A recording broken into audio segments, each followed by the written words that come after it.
was like, when are you guys gonna start dating? And I was like, but then also he said that and like Austin walked in right after that. And I was like, oh my gosh, I'm like getting embarrassed thinking about it. Like, Yeah. I just barely had this idea too. And now he's saying out loud.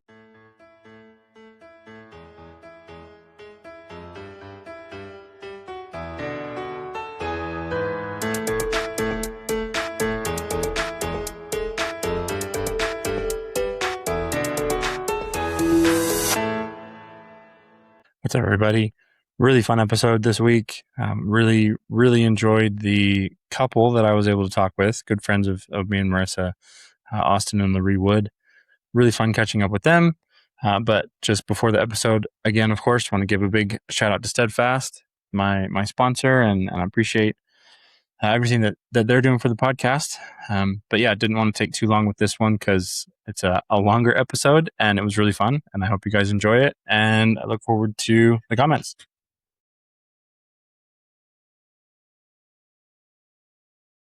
Austin and LaRee, how are you guys? Doing well, Joe. Thanks for having us on, man. Good to be here. Thank you for agreeing to be on. Thank you so much. So the last episode I did was with Mo, and her whole thing was like, now you can bring girls on and you can have female athletes, and so I was like, okay, yeah, and then I was like, I wonder if Austin and LaRee would do like a couple episode, and so I texted you, and I think it was like 30 minutes later, you guys were like, yeah, let's do it. Yeah. So that was awesome to hear and to see. And Mo says hi, of course. She wanted to come in and say hi, but like I said, she's putting the kids to bed right now. So it's all right. We get that. She might be 5 minutes. She might be 2 hours. Yeah. Yeah, that's right. So yeah, typically what I've been doing first off with everyone, just because it's still pretty new and not a lot of people know about the podcast. And so I'm trying to just share more about it, is just give you a quick little rundown of what I'm trying to do. And then we kind of can gear the conversation that way, if that works. Sure. Yeah.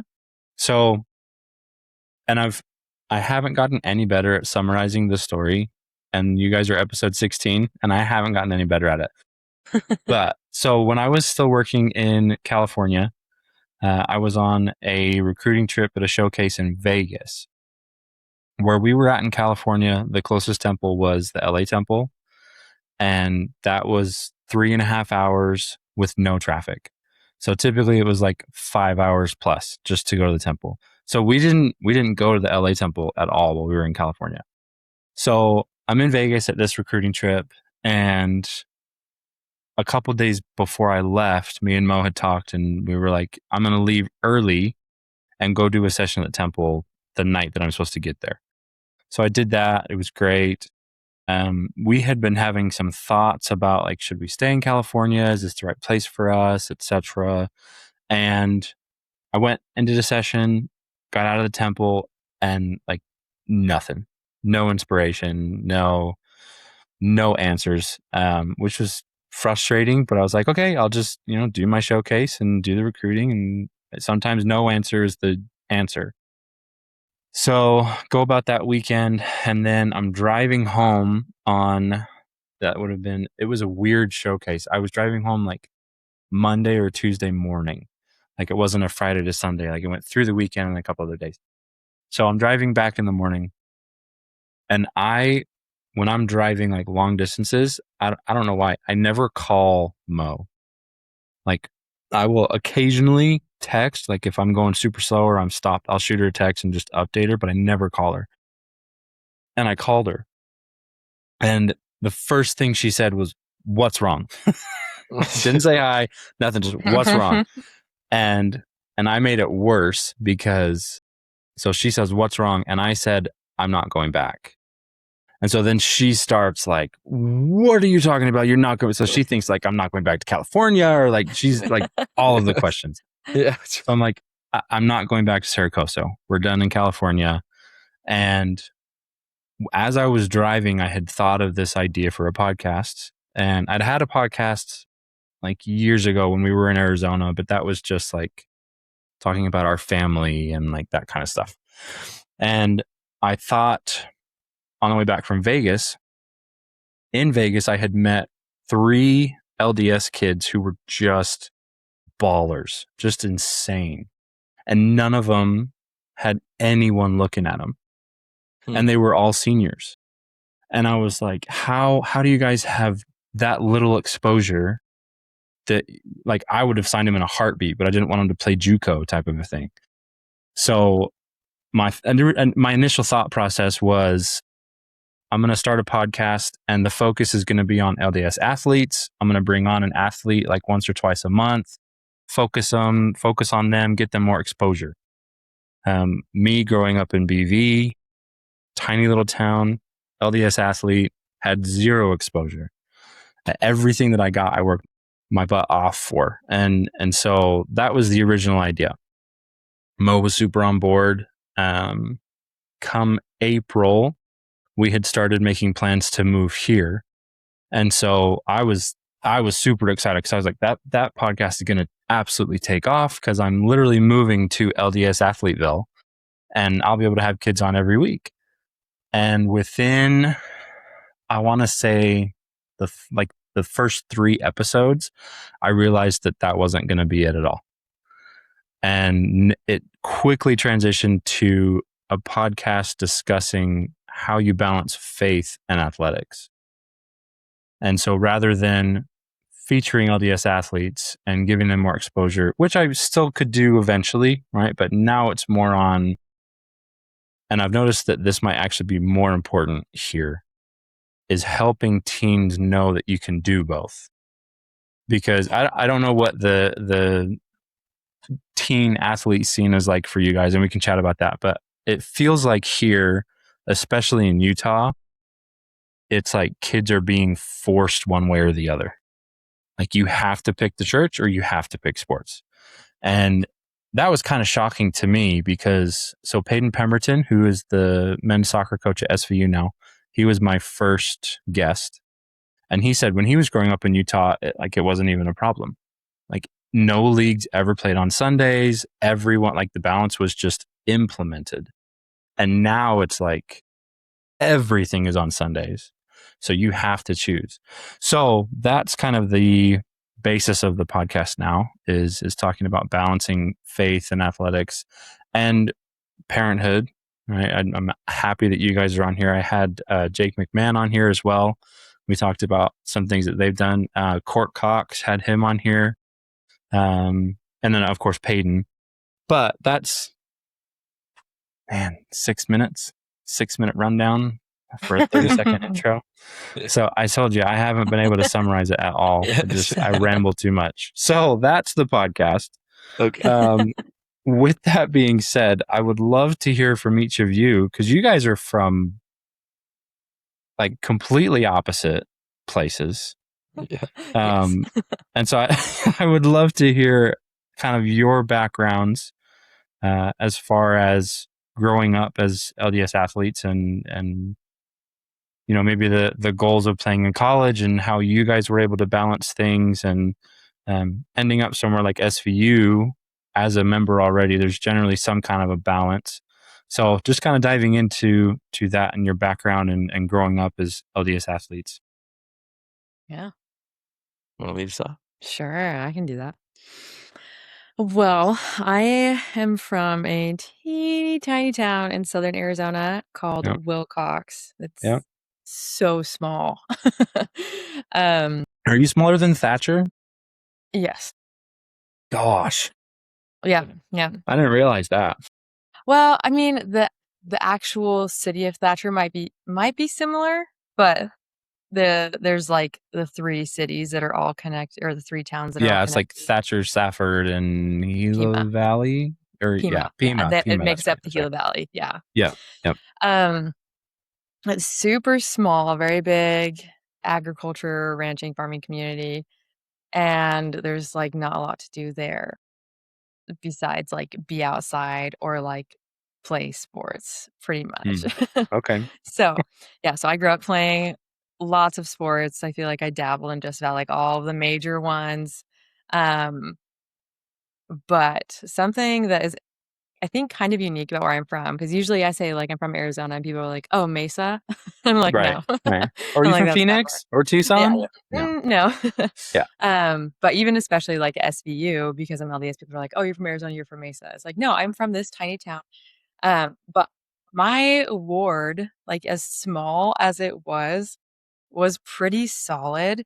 Um, there were like a few like really, really solid families there. And Love that. so it was like my family and maybe like 3 others had kids similar ages. So we kind of like all grew up together, and we had those influences like starting in primary. Like I'm still friends with Nice. 2 of those kids from primary.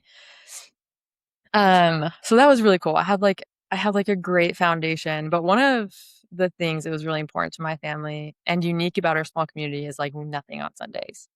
Yeah. That was like normal in our community. There are a ton of churches in this tiny town. Like Really? there are probably 15 My gosh. at For this 3,000 for a people. 3,000 Yeah. Yeah. Yeah. town. Like there are a lot. So it was like normal not to have practices or games or activities on site, which was really nice. So the first time that I ran into that was actually with dance. I danced for like Mm, 9 years growing up. I did a just at my studio, and then I joined my studio's company team. Um, and then when I joined the company team, that is when I started running into conflicts a little bit because the competitions would be on weekends. You'd mm, have like your like class days on like Friday, Saturday, competition Saturday night, and then Sunday was like you did like some more classes and performed for your dance instructors, and that was really okay. fun, I heard. But um that was like a big deal in my family that I did not do the Sunday part. So I would go and do Friday, Saturday, stay for the competition, and then we would go home for Sunday, Jeez. which was like kind of uncomfortable. Sure. Because, like, no one else in my studio was doing that, like, I was literally the only one, but then I would go to church, and I'd be surrounded by, like, these really solid people and solid friends that it didn't feel as bad. Sure. Um, Sure. so I had, like, a really strong foundation of that right away, and then, like, in high school, I had, like, never had to pick. Maybe there was 1 tournament, and there were, like, 2 other girls on my team that were LDS, and we just play on Sunday, which is amazing that we even had the opportunity. Like, I know that's not common in other Yeah. Yeah. places. Yeah. Um, so that balance was there for me. I, like, didn't even have to work on that, which was really nice. Nice. And That is then nice. That's really yeah, so nice. like I said, I, like, played everything, tried everything, and then, in high school, actually, the high school gym got flooded, and so, like, just before volleyball season, so then we had to share the middle school gym. Ooh. Yeah. So we like Jeez. our practices started at like 6, like after all the middle school activities were done, then we would practice at 6, and our games were like in the middle school too after all the middle school activities. It was yeah, it was kind of crazy. But that resulted in me having to pick between volleyball and dance Oh, because and dance times were and I was jeez. yeah, it was tough, but I was like, "Oh, maybe, like, I won't do dance for the fall, so I'll miss, like, the winter recital, but then I'll join back in January and keep going." But I like, just focusing on one thing during that season made me realize how much I love volleyball, um, Mm, which was a blessing, and so I played volleyball, I did basketball. I don't think I played a spring sport that year. I did following years, but, uh I just like I played so much volleyball, and it was so fun. It was the first year that I started club, which I also know is, like, not normal. People start that much earlier than I did, but my first year of club was when I was in high school, um, okay. and I just realized how much I loved it, and it was interesting too because I didn't have, like, a great experience as far as, like, my team or my coach. So it wasn't like the environment that made it fun. I just realized that I really liked competing in that particular sport. Like that was really Yeah. cool for me. Yeah. Um, so I play do all the things, all the sports, small town, so I can do lots of sports in high school. Again, another perk. And then it's like my senior year, and I'm like, "Oh, maybe I wanna play in college." Oh man, Which, everyone on your podcast, or probably people who listen to your podcast know just how, like, absurd that is. that is late. That is late. Yeah, But quite late. So, I am, like, doing my parents were really great. We're, like, doing everything we can to, like, get film and figure out how to send it to coaches and figure out how to talk to coaches and, like, what we yeah, wanna do. Yeah, that was a whirlwind of a year. I joined a different club. Um, as a senior, yeah, which jeez. which was good. That was really Okay, great for me. Um, the coaches that I had there were so good for me love that. specifically. They were really good for me as a volleyball player. They impacted where I ended up playing eventually, which was cool. That's They awesome. helped me navigate, like, coach conversations and recruiting, which was really cool. And so by the time club season started, which is, like, in January, February, I was talking to, like, some JUCO coaches, a bunch of D3, which was, like, not even on my radar because there are not a lot of D3 schools in Arizona, so I didn't even No, know that that was, like, a thing. I right. was talking to a bunch of D3. There was, like, 2 D2 schools, but I mean, like, I was a senior in high school, and I was like, "Yo, college." So, I was really grateful just for, like, the exposure that I got and the conversations Sure. that I was having.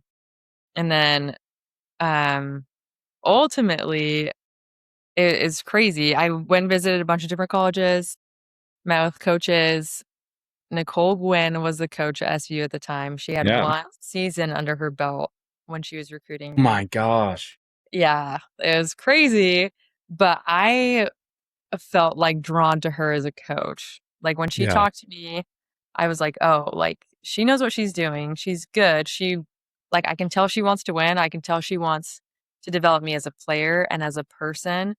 And then when I went to visit SVU, that is just what it felt like. It was like, "Yes, we wanna compete and we wanna win, and we care so much about you as a person and what's Hmm. important to you," which obviously a big part of that is faith, and that was such a huge Yeah. part of our my dad came with me on that visit. That was such a huge part of our experience there, just like, wow, like, it is just everywhere, like, faith is everywhere Yeah. here.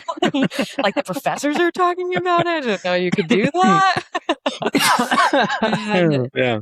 that was, like, an experience I'd never had before, just being surrounded by it in that way. Um, and so ultimately, that was where I decided to go. I don't know if that's a spoiler alert for anyone here if you didn't figure that out already. No, that's Yeah, fine. That's decided fine. to go to That's fine. SVU really because of, like, just of how much we were surrounded like, I was surrounded by faith. That was so cool to me. I had not experienced that before. And because I really felt like Nicole would Hmm. be a good coach for me. I thought Yeah, I would have she's a a good fantastic experience as coach. her player. I thought that she would be a good coach for a team. Like, I was just like, this would be a good experience, and it Yeah. was. She was great. Yeah. So that is, like, my story, and then not a quick summary at all, but there you go. Well, that's fine. That's fine. That's the point of the podcast. I want to get all the details you guys are willing to share. That's Yeah, good. I love that. And my my volleyball experience is kind of similar where it's like we didn't have volleyball or anything in BV when I was a kid, yeah, but my dad coached volleyball for years. So every now and then we would do like church volleyball and I just loved it. And then yeah. when I got back from my mission, we were still a club team. So it was, I don't even know if you guys would know that. So like Nick and John Gagan, um, Austin, I feel like I know maybe. John. I feel like I might know who John John was the younger brother, so he might have still been Yeah, there. Um, but yeah, Nick and John Gagan, Kyle Tyree. Like, it was like I came in when like all these guys were graduating, and I was like, we have this club team now. I'm home from my mission. I'm not doing anything else in the spring, and I played volleyball, and I didn't have a good experience like with the team, kind of like you mm, were saying with the yeah, club. But I learned that I loved volleyball, and so I just played because I loved it so much. So Yeah. yeah, and SVU is amazing. Nicole Gwynn, shout out. Yeah. Nicole Huge Gwynn, shout shout out. Because I knew her pre-mission too. Yeah. Yeah. So that's cool. She Yeah, was she's awesome. great. Yeah. Yeah. She's my favorite coach. Throwing that out Whoa, there you go. Yeah. Mm. That's a big one right there. Okay, I'll have to tag her in some stuff. Then we'll get some clips and tag Nicole in them. All right, Austin, your turn.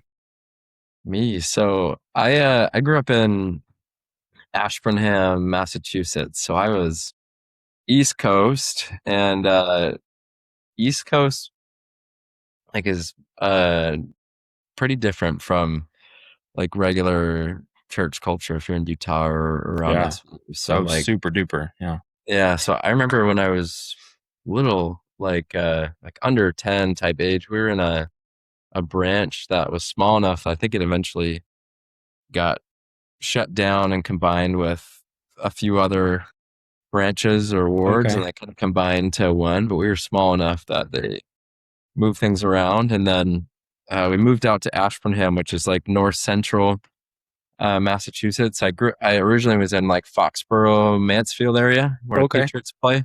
Yeah. And we moved out to Ashburnham when I was about 10, which is 6,000 people. It's mostly trees, and I just kind of bunch of small towns all stacked around each other. So I think our youth program there was like, I don't know, it was under 10 young men and probably similar for young women. So it was small. My sister and I would be the only church members in school.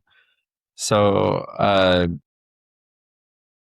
like the athletics, everything was Saturday, Sunday. So when I got into sports, there definitely was a large element of like, wow, I want to play sports. So this is how I'm going to have to do it. So about 7th grade, I decided that I wanted to play college ball.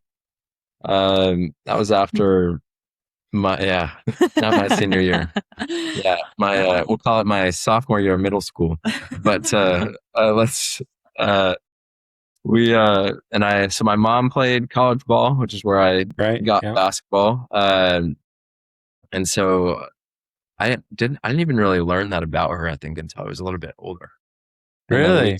We started playing like town leagues, and like I don't know that I was aware of that really before 4th or 5th grade anyways. For whatever reason, it didn't really come up. But I started playing in like town leagues, and other staff really liked it, and then kind of made that shift to, okay, this is what I'm going to do. So starting that year, I started playing on, and I don't know if I would do it this way now after having gone through all of it, and kind of give some insight into how I might train if I wanted to play in college a second time through. But so I was doing a town league team, which ran from like 1/3 a year. Then I was on a travel team, which would travel cross towns, and then a school team. And there were like times during the year where I was on all 3 teams at the same time. So I would practice daily, sometimes twice a day on different teams. And then a lot of games and stuff were on the weekends. So from that point on, I did that or like year-round AAU, like mixed in with school basketball season all the way through high school. And then I was good at baseball. Ironically, I think I was better at baseball than I was at basketball. My dad always told me, he's like, hey, if you like put any time into baseball, I think you could play Division I baseball. I was like, well, I would just pick the glove up in season, put it down at the end. And I was just naturally good at that, and I always liked it. But basketball is like what I wanted to focus on. So, so as far as like Sundays, we would pretty much like all tournaments, even like practice, they would give us Saturdays off, not Sundays for school teams. So we would be Monday through Friday, Saturday off, and then like my local high school would be practicing on Sunday. So you like, wow. And so it wasn't like great workarounds. And then like my high school coach was like, he was okay with that. and we'd practice in the morning, like probably 6 or 7 a.m. My church started around 10. So, so I would usually like, practice would end and I would like walk off a court, jump in the car and go to church. And I would show up to church in my practice gear is what I would do. Gross. Yes. Or like in sweats. And, that was okay. Like he did give me crap about that sometimes. Like it would be like practice ends and other guys are shooting around. And I remember a couple times where he's like, "Oh yeah, go ahead, go to church. Yeah, don't worry about getting extra shots." And he would just like do that type of stuff. He was a interesting character. I was Sure. I was like the most people pleasing, nicest, quietest kid in high school. And sometimes that was good with coaches, and other times I'd be an easy target. Yeah. So for him, I was an easy target, but times have changed. But that's how it was then. But we Austin don't please nobody no more. or I at least have boundaries now, right? I wouldn't go that far. But so I think as far as that went, like I would do the best I could with it. But like there was a large element of like, we're not going to let you on these teams, or we're going to give you a really hard time if you don't do this. So, so I did that. And then there would be times of the year where like I wasn't at church for probably like almost 3 or 4 months straight, or I'd be there like, every couple of weeks. So we always went when like I wasn't traveling. And then when I was traveling, I was just gone. So, and then like I would move practice around and stuff the best I can. But I think at that point in my life as like a kid growing up, like my main priority was basketball. I loved basketball. And then we would find ways to do church related things in other ways. I would do like early morning seminary was also like, it was early and far away. And so like I couldn't even get there and then get back to school on time. Wow. So I didn't do that. And then at that time, all weird, but home study at that time was kind of like taboo. Yeah. So we like requested from the stake president to do that. And he denied our request, saying that most people that do it don't finish it. So the answer is no. And we were like, so I'm saying that we're like not gonna go, like can't drive there. And so the answer is no. No. Okay. Because he's assuming you want. Yeah. Jeez. Yeah. Do it all or don't do it at all. And so we were just like, so I didn't do that. So I ended up with church stuff. My grandparents are like really strong members of the church and about my whole life. So my grandfather would call and do like some virtual seminary stuff with us. That's awesome. And so we did that, like not like That's crazy really cool. consistently, but he did instance would do that. And that's like, he would have been way more consistent, but we were just all over the place. So Sure. and so a lot of it was that. And then I would say like in my life where I would go down to Texas in the summers where my grandparents, cousins, aunts and uncles were out on my mom's side. There's That's like right. 20 cousins down here. And that would be like my main, like, I'd say like this, usually my most spiritual growth would happen then. Cause I'd usually be at church the whole time. We would read scriptures and do stuff every day. I'd go to EFY or do whatever. And then I would go back to, then I'd go back home and kind of go back into school and sports. And like, we were always like there when we're in town, but like my sister also played and was a year younger than me. Yeah. Right. Was also on 3 teams. So we were on 6 teams between the 2 of us, and tournaments would be at like opposite sides of the state. So like, we just were like, our family was like hardly home for dinners. Like we would be in separate cars doing all the stuff. And like a lot of our family time was literally in the car, traveling to tournaments, or we'd talk and hang out or whatever. It's like kind of on the road type thing. So it's like, I think I can count like on my hand the number of times we had like a family dinner growing up. Wow. It would be like, Sure. we're playing sports, going to practice, doing school, whatever. And then, like crossing paths like this. And so we were Yeah. close and involved in all the same stuff, but like always moving. So I was on the very like extreme side of that. And so, I think it's challenging, but like it Yeah. can be done. But you do have to you have to intentionally like focus on church related things if you're going to travel. And I don't know that's necessarily the best way to balance all that. That's just what I did in that time. But it can be a challenge, especially if an athlete like really wants to do it and you're not in an environment that's super supportive of that. So I don't know that I have like the perfect answer still, other than I probably wouldn't be on as many teams as I was. And I think you can do a lot more.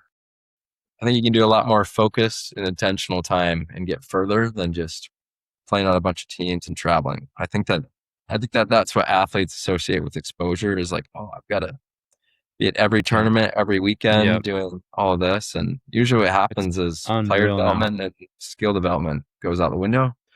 You just play games and they're like one level above pickup. And so like, Yeah. If that sometimes, right? So, like to me, even if I'm just looking at it from like how I would train, I'm like, I would have a personal trainer, like, training groups, weightlifting, and spend the majority of your summers and time like training, and then like go to a tournament once a month. Like, and I think that balances your life out and other stuff. But I think you get a lot better. So doing it again, going back through it, I think it would have been a much better player than I was just by focusing differently. But I definitely did the extreme of bouncing all over the place. Yeah, I mean, that's kind of how it goes, though. Now, even like, at least in soccer, I don't know if it's as drastic in basketball still, but in soccer, it's like these club teams train once or maybe twice a week. And then during club season, they're playing 3 games in 3 days, like every other weekend. So they're getting, yeah, it's crazy. They're getting 6 games to like 2 or 3 practices. Yeah. And the kids never learn anything. So, but yeah, I have a lot of feelings on teams and club sports right now. And yeah. Another time. But no, I love that. Thank you both for sharing that. And then, so Austin, how was kind of with that much focus and energy and time and everything put into like wanting to play in college, how did SVU end up being the decision? Oh, kind of interesting. So I understand the whole recruiting part. So I actually we hired a recruiter.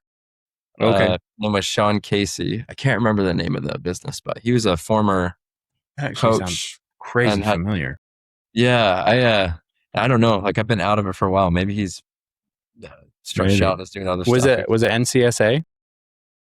NCSA, I did join that, and then Sean Casey was like an independent outside of that. So I was on NCSA. Nice. Okay. And so I joined that, which was okay. And then what I did was we found like a recruiter who had coached basketball and was embedded in college athletics.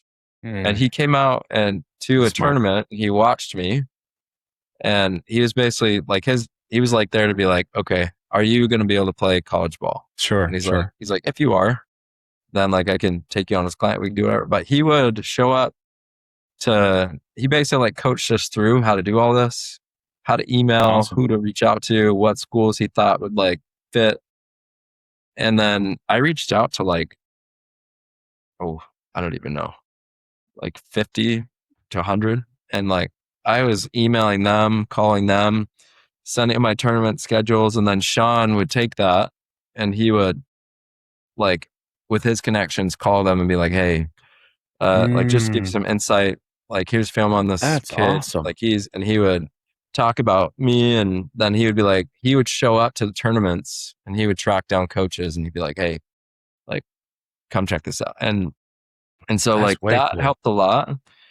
And so I was getting Division III looks almost exclusively. I was like a 6 foot, 160 pound white boy. So like, that was Made for baseball. Yeah, I was made for baseball. I was so ideal for baseball. Little second baseman right there. Yeah, literally, I played second, third, outfield. You got it right. Yep. So like, but I worked really, really hard, and was a pest on defense. I could shoot. Yeah. And until like, I don't think anyone was recruiting me as like, oh, this is my guy. But it was like, okay, like solid player, he can be developed. Yeah. And so I probably had a list of 5 to 10 Division III schools that I was looking at. And I was a good student. So I would have academic scholarships. I'll throw that out there. If you can just do well in school, it simplifies the college recruiting process a ton. Because it's not just like grades. They also will be like, can you be trusted? Are you a responsible person? And like grades and schooling is a metric for that, not just like I need a 2.5 to qualify. Like a lot of schools will, unless you're like a really good athlete or you're a really good prospect, or even if you are, they'll look right past you if you just don't seem like you're a responsible human in general. So I like checked all of those boxes, which I think actually moved me up lists on top of like making those connections. So it's funny. I had a school in Boston called Gordon College, and it was a Christian school. Yeah.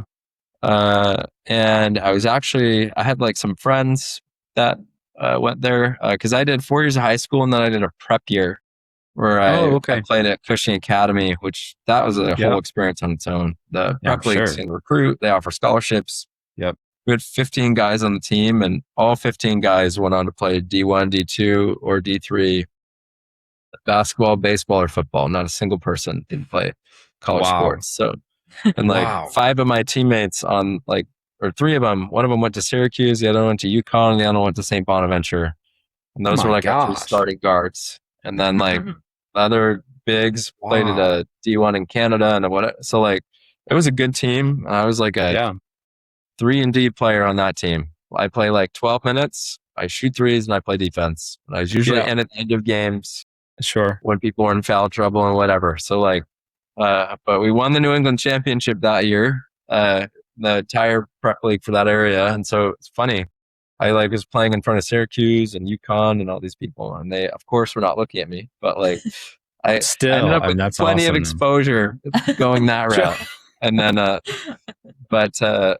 like it's funniest. I remember this. It's probably still on YouTube, like 15 years ago. If I can find it. We were playing against something like William and Mary, or maybe it was Wilbraham and Munson. Like there was a downtown Boston school.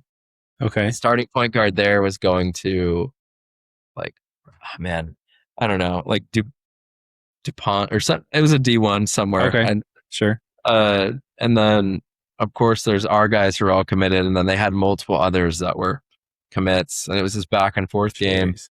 It's like 85 to 85. And this highlight reel, it's when Too Easy Gang was out. And like, so Too Easy would show up on YouTube. So all of those guys with like the old cameras and stuff show up, and they're like clipping on the old YouTube. Like, so, like that whole thing is like, that's who would be there, and like the hype crews and whatever. We're in this little gym, and then there's like 5 seconds left. And Jalen Adams was his name. He's the one who played at UConn. I think he was all ACC, and like he was 6-man there as a freshman, and like like he played solidly and was a 20-point a game guy at UConn by the end. Wow. I think he's playing somewhere in Europe still, or at least he was. But most athletic 6'2" guard I was ever around. Like he stories about him, but he windmilled from the free throw line and other stuff. Oh my gosh. And was like really, really good. So he has the ball, and obviously I know he's going to shoot it. So like, I'm in the corner, he's opposite, ball goes up. And as soon as the ball goes up, I just crush the boards, which is hilarious. Cause like everyone under the basket is like 6 to humongous. And I'm just running in there. They're all watching the ball. It misses short.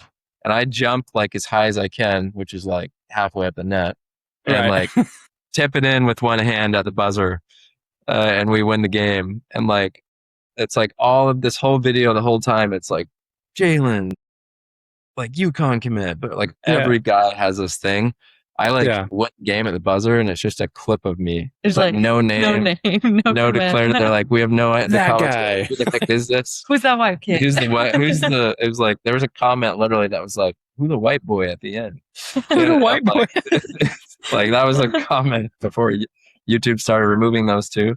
Eventually, it got removed. Right? Yeah. So yeah, but I'll have to find that, and I'll clip that in here. If you can find that would be. But anyway, so like that's awesome. But that was like my exposures. I was in that video. The game went. They're like, I don't know who that is, but all these other guys are really good. So like, but this kid won the game. This kid won the game. Jeez. Yeah. So, but it was that was fun, and I don't even know where I was going with that. You're talking about Gordon College. That's where Gordon College and options and everything. Sorry, got off track there. But that's okay.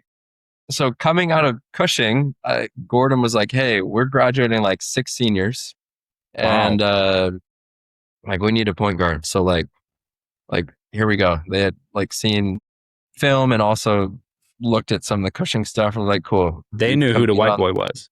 Yeah, they're like, "There you go." They're like, "You've competed on the score. Come here. This will be super easy. You have a great grades, whatever." And so they're like pushing me through admissions, and I was going to go there. And then like 2 days after that, after I'd applied and all that, I had a phone interview and going fine. And then I'm going through it and they're like, "Oh yeah, tell me about your religious background." I told them that I was LDS, and then there was like the phone line, like there was a long pause. Yeah. And I was like, and they're like, "This is like a Christian school, right?" And I was like, "Yes." Like, yeah. I was going to a Catholic school at the time. I'm like, yeah, like I go to mass twice a week. Like, no big deal. Like, that's totally fine. I go to church like usually on a weekly basis myself. Like, cool. And then I got the rejection letter from that school in the mail, like express delivered like 36 hours later. Whoa. Like literally they like express mailed it to me. And then I called the coach. It was the only school I got rejected from. I applied to so many places. Like that was my only rejection letter, and it was from them. And I was like, I called the coach and I was like, "Hey, I didn't get in." And he was like, "What? What do you mean you didn't get in? Like, how could you possibly have not gotten in?" Right. Like, I literally told them to admit you and gave the and I was like, "I'm pretty sure that it's because of my religion." And he was like, "What? Like, hold on. Like, I'm going to walk across campus. I'll be right back." And he called me back like 30 minutes later and he was like, "I know that's crazy, but yeah, 100%. That's what they told me." They said like, there's a religious conflict between you and the school's beliefs, and like they rejected your application. And I was like, okay. So actually, and I kind of had things backwards. That was actually before Cushing, because I would have went there, skipped the prep and done all that. Oh, then, okay. So that was like as you were a senior. Yeah, that was as I was a senior. And then I wasn't actually looking at SVU at the time, now that I'm kind of unraveling this. And then I just was like, I didn't feel great about any of the other places. Like there are other places I could have went where they were like, yeah, like kind of like walk on, or like, yeah, like you can come here, but like we have a pretty full roster of this, and that. And so I just was like, yeah. And then Cushing is in my hometown, 7 minutes from my house. Okay. And so I went that route and then got a lot better, did all that, got more exposure. And then my grandfather suggested SVU. And so I was in baseball season, like the spring before. So I flew out and toured the campus for 2 hours and then left. That's a long SVU tour. It was. Yeah. Yeah. What did you do? 2 hours? Everything. Holy cow. 10 times? And I was going to say. Everything. They showed you every room you could possibly live in. Yeah. It's back when the guys were in Creighton and it was still the Green Barn and all that. So, yeah. Creighton and Roby. Yeah. And so I was like, wow, yeah, that was really cool. I met Brotherson. when he was in the Okay. business school, Yeah. and I thought he was cool. And so He is cool. I was like, yeah, this is great. And then I liked the environment; it seems cool. And so I went there. Coach Caputo was there at the time, and he actually really wanted me to go there. Like, he was, once I sent film and other stuff, he was actually reaching out consistently, and was probably the most vocal about having me come out of any place. So I was like, okay, cool. I like the environment and seems like a good setup. And so that's where I ended up. Cool. Yeah, good old Coach Caputo. Man, so shout out to your grandpa too.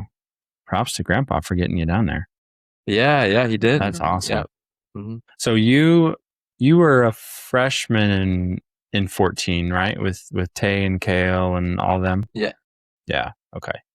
I had Bennett on a few episodes ago, and we were getting super lost with timelines and who was there when and all of that. Cause I was there, I started in 2010, fall of 2010, but then I left on my mission January of 11 and got back January of 13. And then it was like the final stages of like me and Mo's like original friend groups, like the people that I knew before my mission, like they were all leaving. And so then we got married in that August of 2014. And then, that was when you guys all came and were at our house all the time, and it was great. Yeah. Good time. That's awesome. So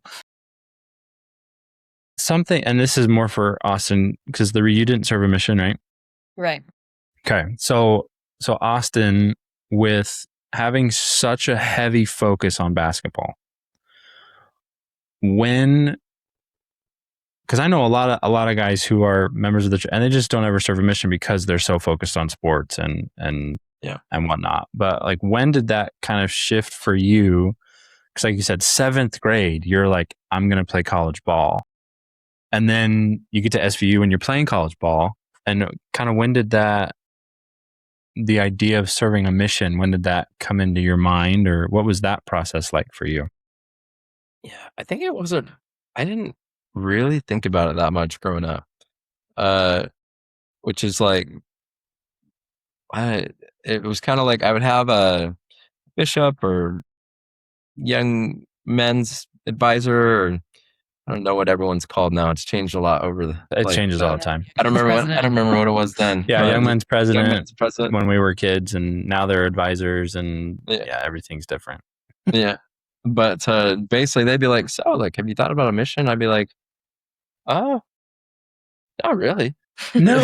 Pretty much. And they'd be like, 13-year-old boy. They'd be like, no, okay. I'm playing basketball. Yeah. They're like, and it wasn't like a, would you go or not? I was kind of like, I don't know. I haven't really thought about it that much. And they'd be like, sure. Okay. And then they'd just tell me like, good leaders. I had a good experience, or like, hey, I think it'd be worthwhile. And I'd be like, all right. Like, and that was it. It really never went past that, where I was like, yeah, they give me a good experience. Like, I didn't really feel like pressured or whatever. I was like, no, sure. That's I haven't good. really That's thought huge. much about it. Like, cool. Like, yeah, it blessed my life. I did that. Oh, that's awesome. Okay. And then like whatever I'm focused on. So, I got to, if I went to school in Boston, I'm like, I don't know if I would have went or not. I'm like, maybe. Because a lot of my influence for mission was also from my grandfather and my uncle down in Texas. So in Texas? Okay. And they always like kept in close touch with me about church and gospel related stuff. And so, when I got to SVU, there were a lot of returned missionaries on the team. Joe Ojolati, Preston Eaton, Anders. I think Anders was right after I left. Okay. I didn't know Anders Jacobson. Yeah. Yeah. So I didn't play with him, but right. Yeah. And then like Ben Canterbury was there. So there were like just like different guys that had gone. So Joe Ojolati lived in Creighton across from me with Kale, and then Taylor was my roommate. So So yeah, sorry. So those stories are. Oh, there's plenty. I still have stuff on my camera roll, like videos and stuff that are hilarious from that time. We'll have to reconnect post episode. Plenty. I've got some good ones of Joe. I don't know. I think Joe is a social media ghost. I don't know if he's been on it since that we were there. Yeah. But, I'll get like a recommendation on like LinkedIn for him like every few months, and it's like 4 years that he hasn't done anything. Yeah, great guy. I haven't talked to him like in a long time. But Joe, I think of our group, he was the strongest influence. So it's a really spiritual, like solid guy. So he would be talking about that all the time. He would be studying scriptures, doing that. He would be influencing Kale, Taylor, and I like all the time.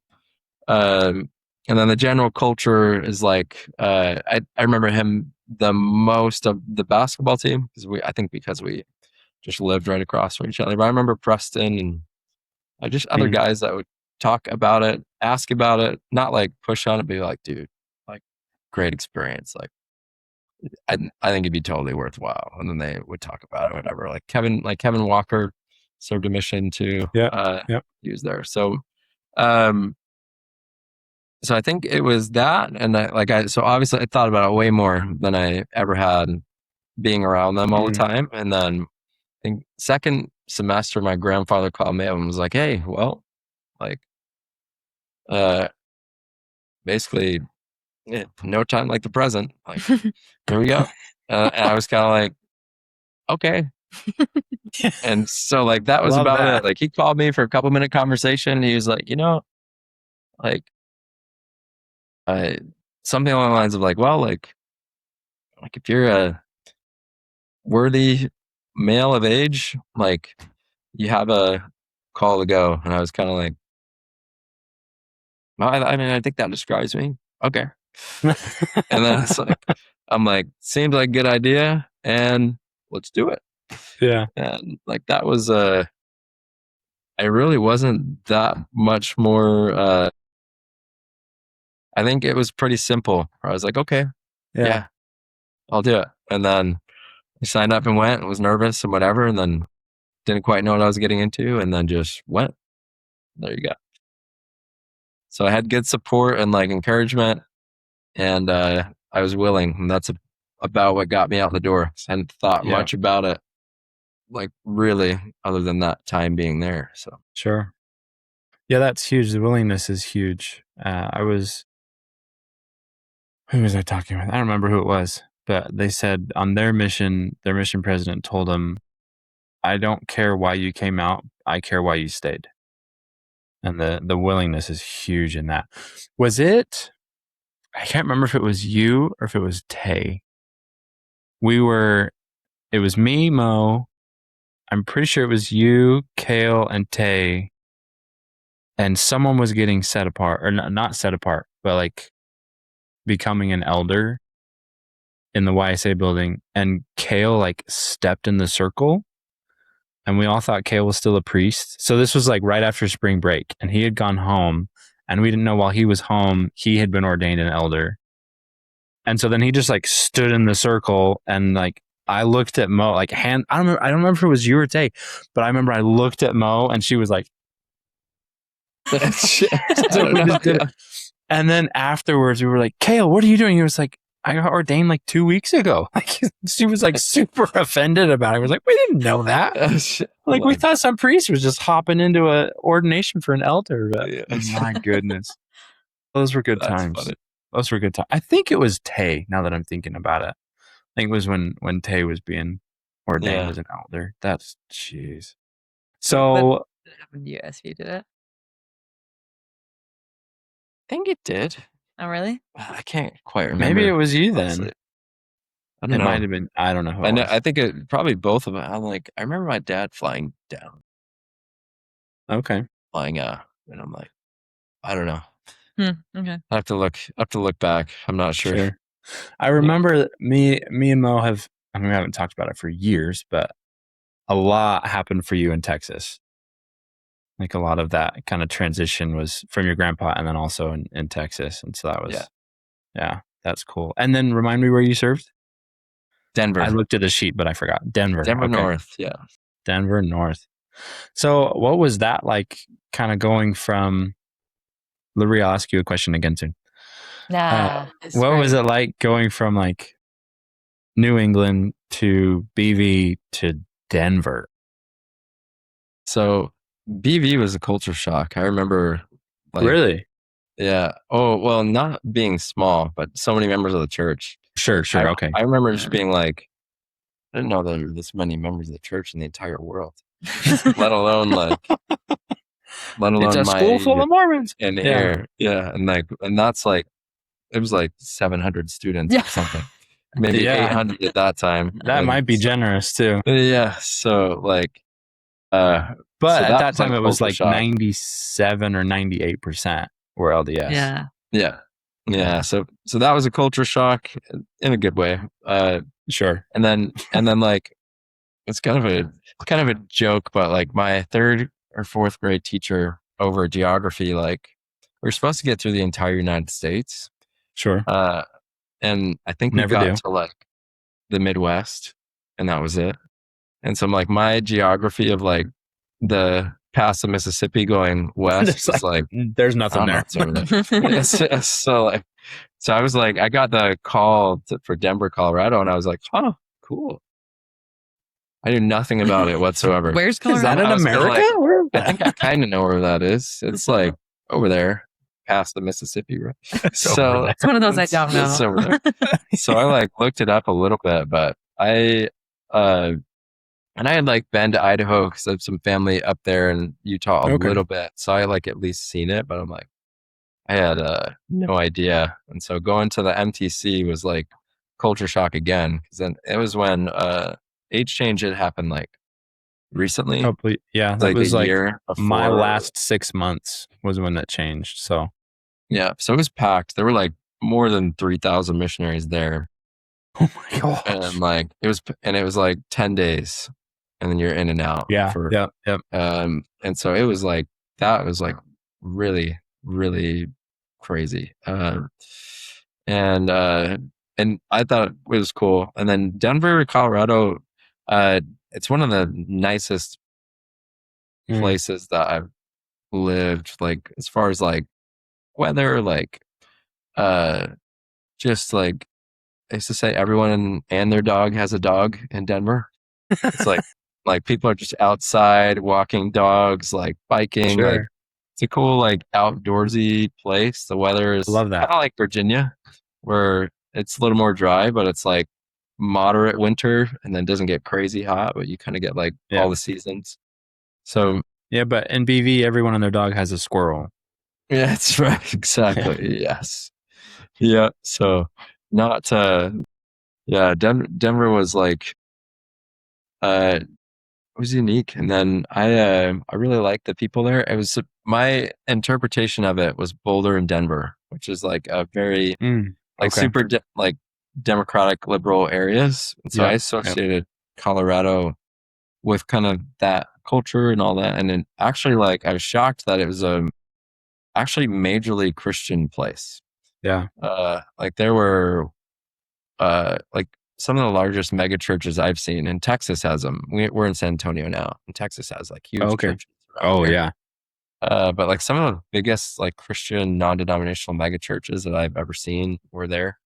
And like 9 out of 10 people that I talked to, and I tried to talk to everybody from like 9 out of 10 people would have some type of religious background, were Christian already, or like consider themselves to be spiritual. So like, wow, which that's is not amazing. It's not what I thought. And then it was a little different, like in Denver on its own, or maybe in Boulder, but literally like everywhere that I was pretty religious or spiritual. So it wasn't like an unusual conversation. Like, yeah, which was surprising to me. Yeah, that's really cool. And NorCal I served in a few areas like that, but the majority of my areas were like I'm not going to say out in the boonies, but close. Like I served in Paradise before it burnt down.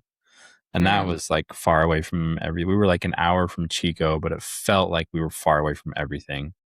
I served in Gridley, which is like super small. Marysville Yeah, is super I love small. it. But these are all like so like Marysville is like 30 minutes from Yuba, which is getting a temple now. But it felt crazy small and like super isolated.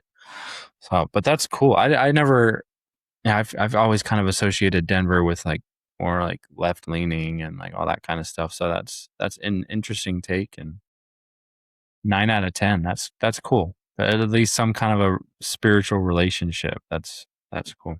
Cool. Yeah, and that it was surprising, but it was like rare that you would get people who didn't feel like they had some type of connection or were Yeah.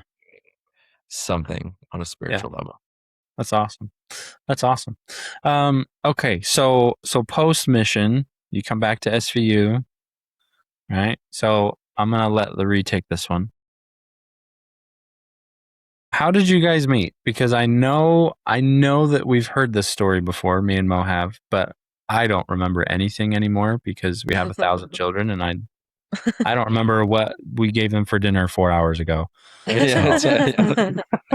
So how'd you guys meet, and when did you meet? Everything. I want everything.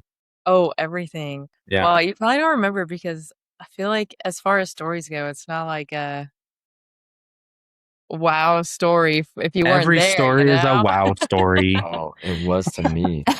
Love at first There you sight go. for him.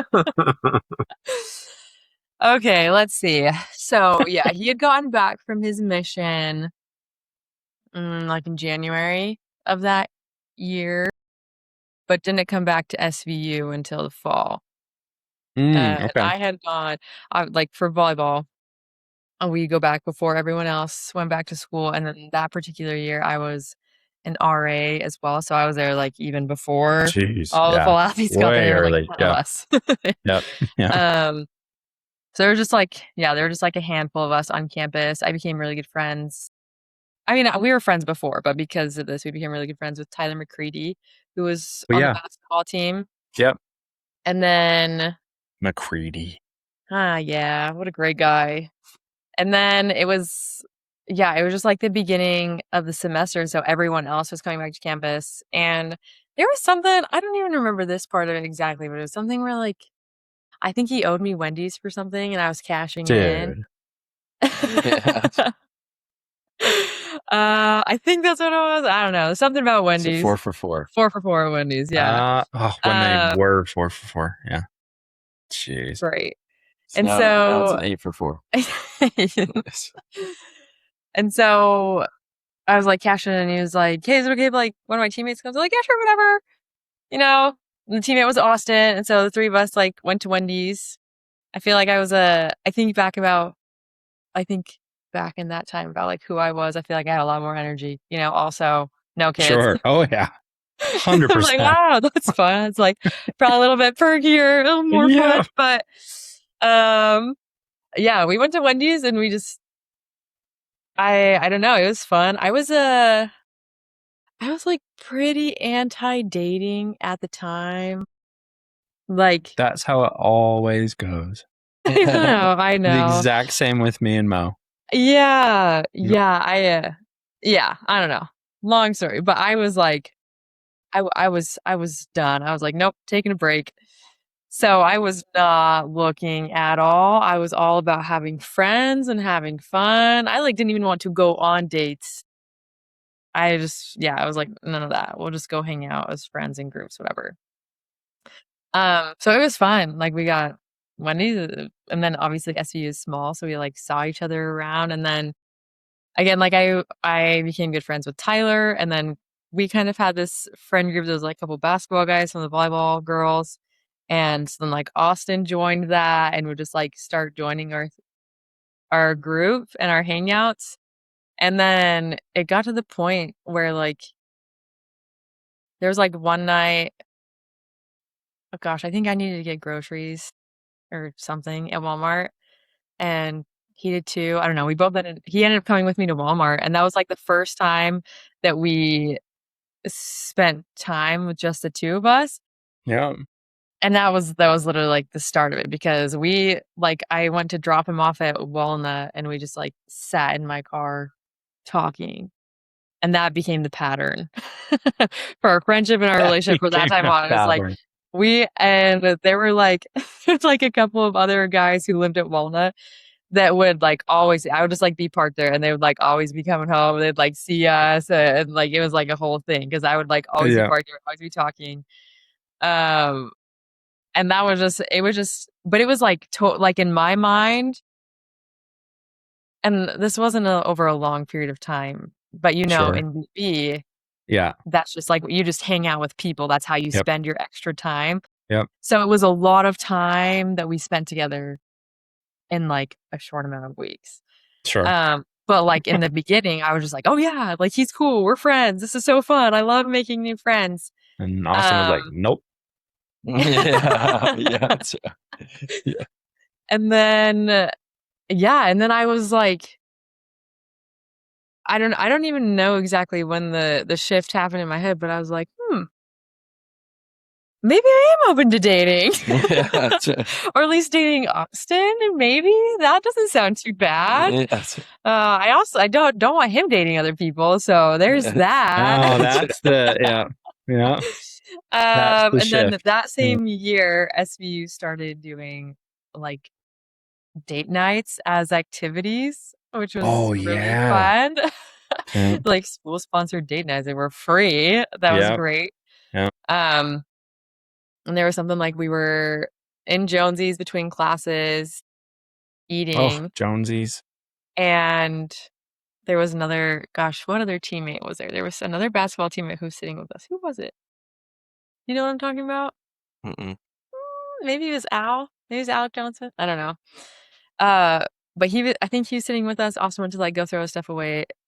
And Alec was like, it's like, when are you guys gonna start dating? And I was like, but then also he said that and like Austin walked in right after that and I was like, oh my gosh, I'm like getting embarrassed thinking about it. Like, I just barely had this idea too, and now he's saying it out loud and Austin heard him and I was like, oh my gosh, I don't even know if I heard it. I don't remember.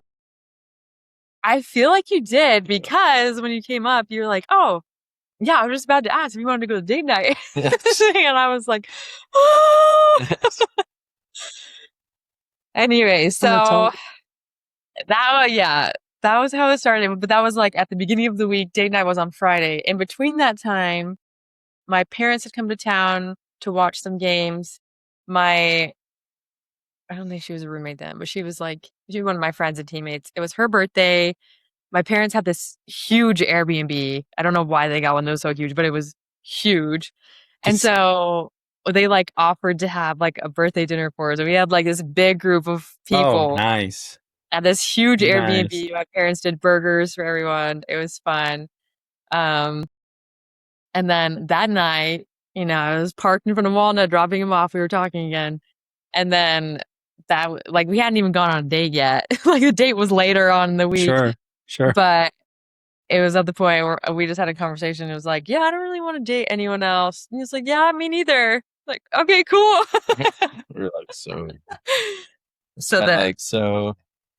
make this official then? Like, cool. I love it. And that was, was that 17, 18 or was that 18, 19 when we were back? Yeah, so that was 18. That was the beginning of 18. Fall of 18. 18, 19. Okay. Yeah, 18, okay. 19. Cool. That's awesome. Yeah. That's awesome. That's a fun story. I'll tell you what, it's the Walmart dates. There's nothing like them. Yeah. I started off on a great foot with your dad too. At that house, I beat him in pool 5 times in a row. And my dad is like wildly competitive. And that's a good note. That's okay. It was. Yeah. Okay. Yeah. I don't know. Wow. All right. I think he appreciated that Austin didn't like roll over and like let him win, Yeah. Sure. Yeah. Nobody can date my daughter unless they can beat me in pool. That's right. Who knew that was a standard? Because I didn't know he knew how to play pool. So I didn't know how to play pool. Maybe that's why you beat him 5 times. Well, maybe that's what it is. That was funny. Yeah, one of the kids I just had on a few episodes ago, he just got back like 2 years ago from his mission, so he's like a baby still. But he and the girl he's dating right now, their first like date was at Walmart. That's great. There you go. It happens. It happens. I Mhm. don't know that me and Mo did like a Walmart date, but we were very much the car talk culture. Yeah. So Yep. that was it. Man, that's awesome. That's fun. I don't know if I'm thinking of somebody else. I thought you guys met at Swing. So I No, must but be thinking of he's somebody else. Oh, but I did when I came back. Because you did swing all the time. I started the country it. swing club. Yes. Right. Yeah. Right. So we Yeah, did that I a must have ton, been which thinking of was somebody really else. fun. Yes. Okay. Yeah. That's fun. That is really fun. Okay. So SVU, meet, get married.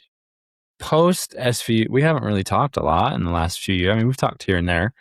But usually it's like some kind of an MLM pitch that I'm trying to get you to do, and I'm done with those. So you won't be getting any more of those from me. So don't worry about that. But post SVU, how did you kind of get into the sales game? And then I would love to talk about Dazzle as well. Give you a little Dazzle shout out.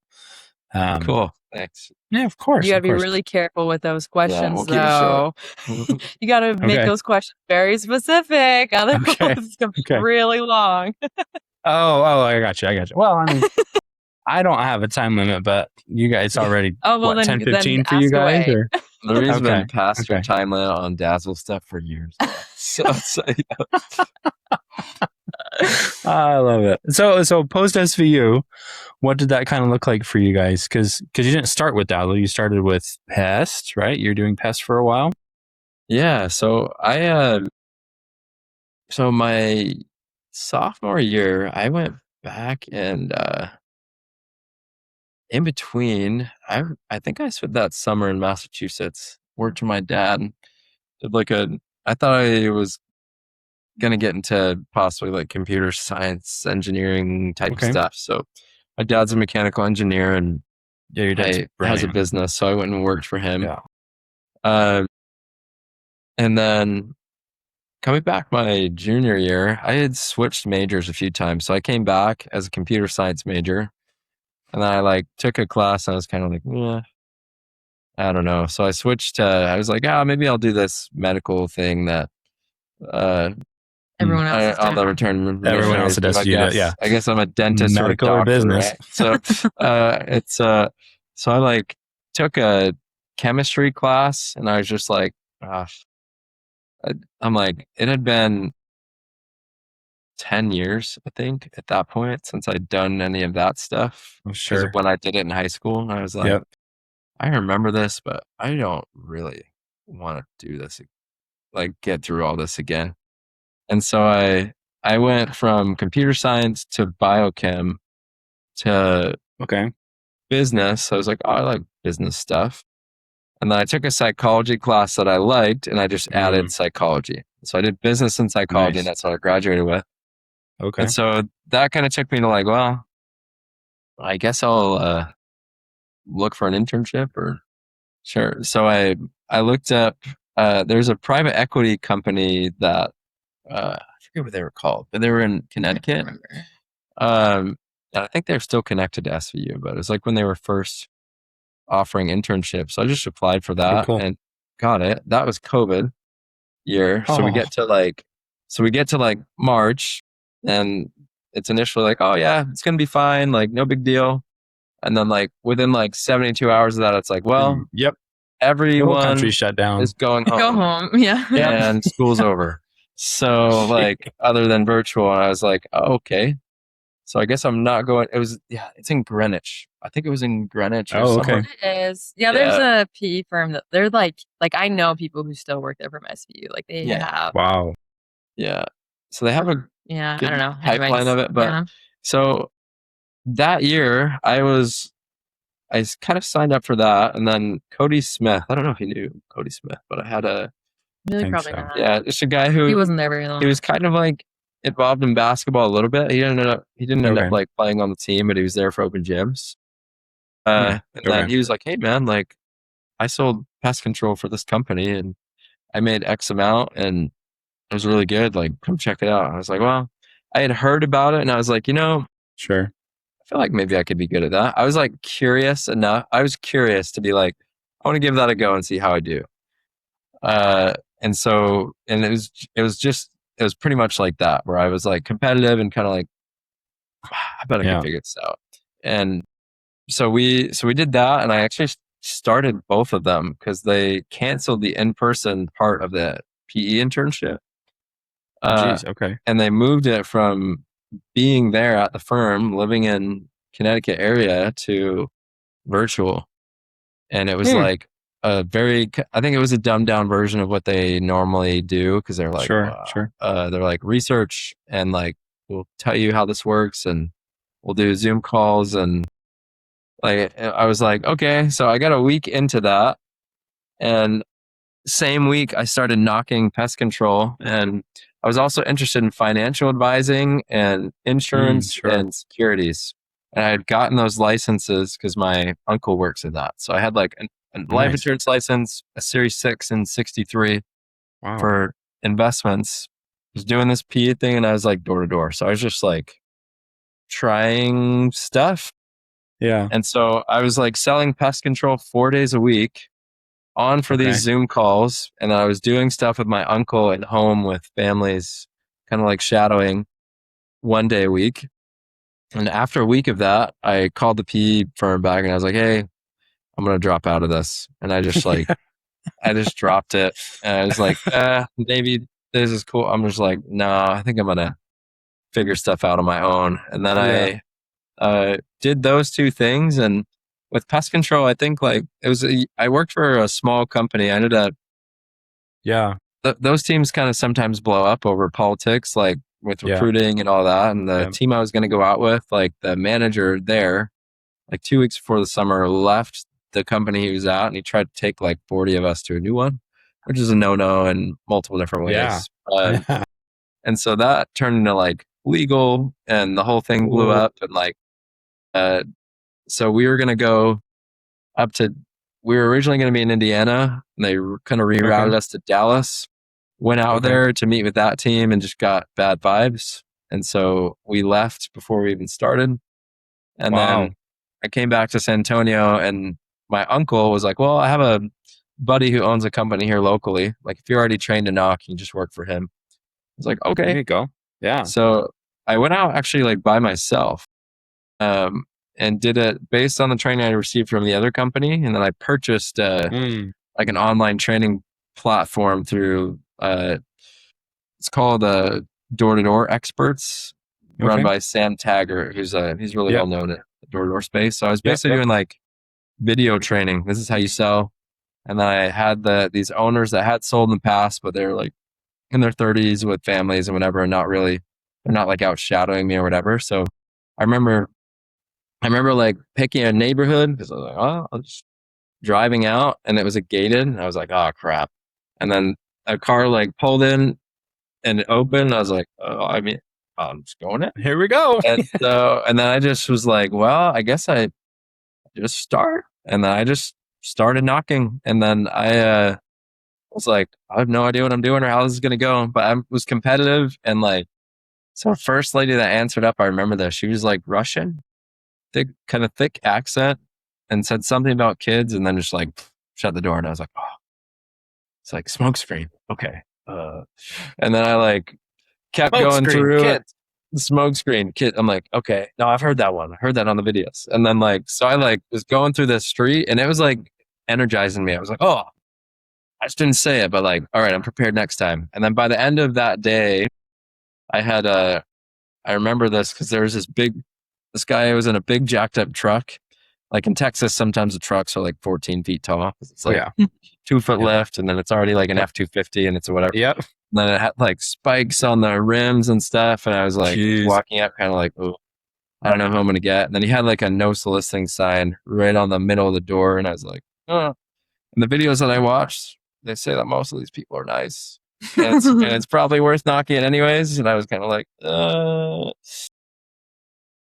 and I like knocked it lightly. And sure enough, this guy comes out and he's like, hey, how can I help you? And I was like, sick truck. He's like, oh yeah. He talked to me about his truck for like 5 minutes.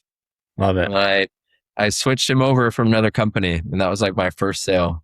And I was like, oh, this is like from all the training. And then I just like self-studied, talked to the mentors that I had at this company, and then went, and I ended up selling 120 accounts between like, it was like June, July, and then I did a week of August. And so I did like Holy basically like 2 cow. months, 4 days a week.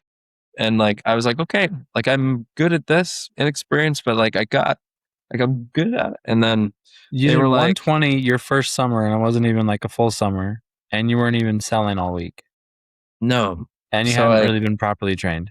Yeah, no trainers. No trainer. And like, Wow. and they helped me out too. Like they would send me, I'd say 90 of those were my own. And then like, they would send me to like, hey, we got like a request about this. And then I would show up and try to like close those people. So like, it was a mix, but that's where I landed like about, I landed at that. And like, and then they were like, hey, if you go back to school and recruit a team, then like, we'll pay you an override and then you can manage it. And Yep. so I went back to school and I was like, well, what do I do? And so I built out a program. I looked at all the competitors and what they were offering, came up with commission scales, came up with my pitch for people. And then I pitched 100 people on selling pest control for me while I was there. Whoa. And brought out 8 guys. And then it just went from there. And then they were there to help me. But I just like it. What's cool is I'm an entrepreneur now. And the way that I started all of this, it was like I had to learn the skills, like, and I had mentors and help, but a lot of it was like self-study and implement. And then I was like, okay, well, I need to figure out how to create a valuable opportunity that compared to these established ones, like makes sense for people. And so I had to figure out how to differentiate myself and quickly learn like all of that. And then what happened after that year, we did pretty well. Like I think I did okay, like managing a team. I sold a couple hundred accounts myself, and then our team did like, this is back when pest control contracts were like $400 to $500, which now they're like 1,200. Right. But we did like 400 to 500,000 in revenue, and then I had some guys who wanted to come back. Then they were like, "Hey, we want to expand. So if you want to partner in with us, you need to buy into an office, and then you can build it." And so going into year 3, I was like, "Yeah, I'll do that." And so I bought in, and then I moved back to SVU after I graduated, and then we lived there and recruited, and I like volunteer assistant coached the basketball team, and then yeah, and then brought back another crew, and we did it again, and then I ended up getting out of that after that year. It's like I invested and just kind of broke even on it, and then I moved into solar. Did solar for a couple years when it was big and doing well, and then got out of solar a year before it kind of hit a rough patch, changed, and then started this lighting company with my brother-in-law, and this is what we do full time. So yeah, it's been really cool to see kind of following you guys with Dazzle and how that's built up and progressed and everything, and the transition of like manager of a group to owner and founder of a company. That's been cool to see. So this is, more of a both of you question, but how are ways that you guys find to, is that even how I want to word that? What are some ways that you guys find to kind of balance the entrepreneur life with kids, with faith, with, I mean, like LaRee said in her, let me see if I can pull it up. Her sports involvement right now are very intense 3-year-old kitchen basketball, which I get 1000%. Yes. Like what are ways that you guys find to kind of balance these things? Because being an entrepreneur, balance is like a dirty word. Like it's not a thing. So how do you guys strive to do that?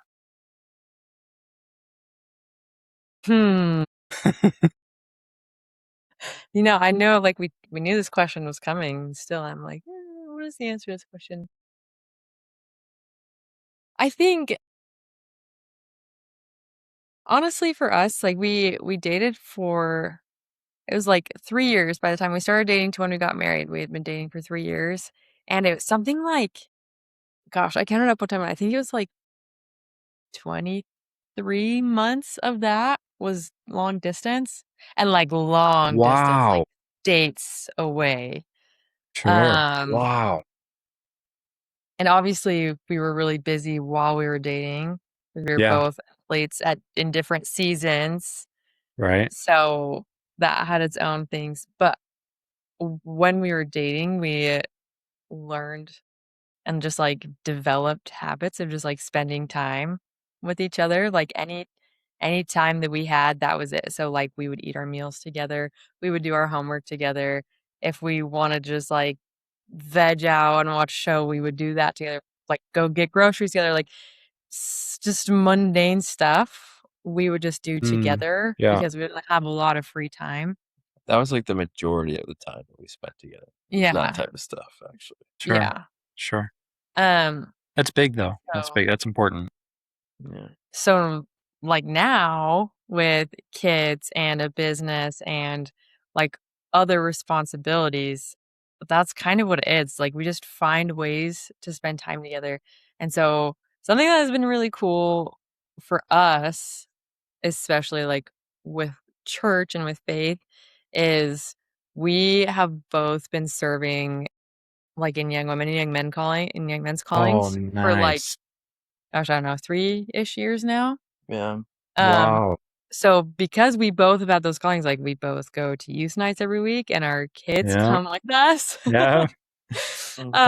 They just like do everything that we do. Like at this point, Austin was like, "Oh, I think Easton has been to more youth nights at this point in his life than I did when I like."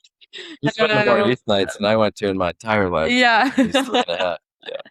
So And so we just like I think that is like there is not a lot of free time.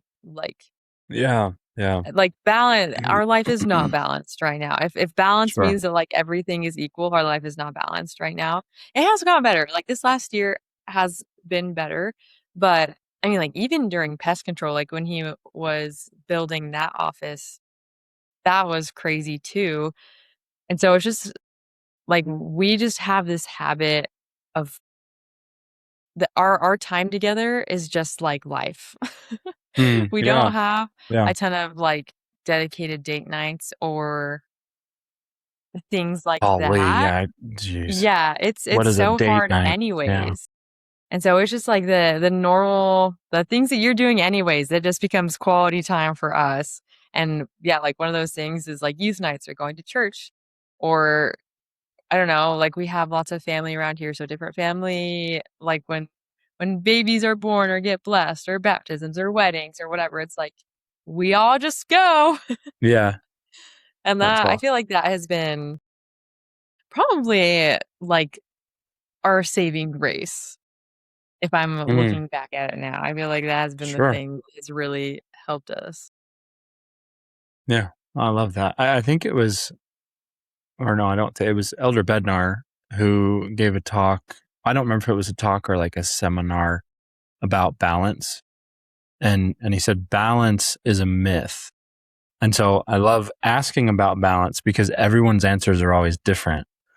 But it's cool to me to see how people are interpreting like balance differently.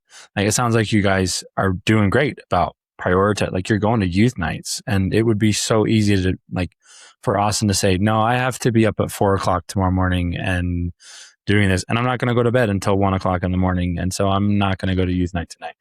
All right, but it's cool to hear that like you guys prioritize that. We just got called into primary a couple of weeks ago, and the bishopric member who he took us into like the clerk's office, and he was like, "Okay, listen, we know you have 100 kids, and this is he extends the calling, and then he says also it's for a new age class."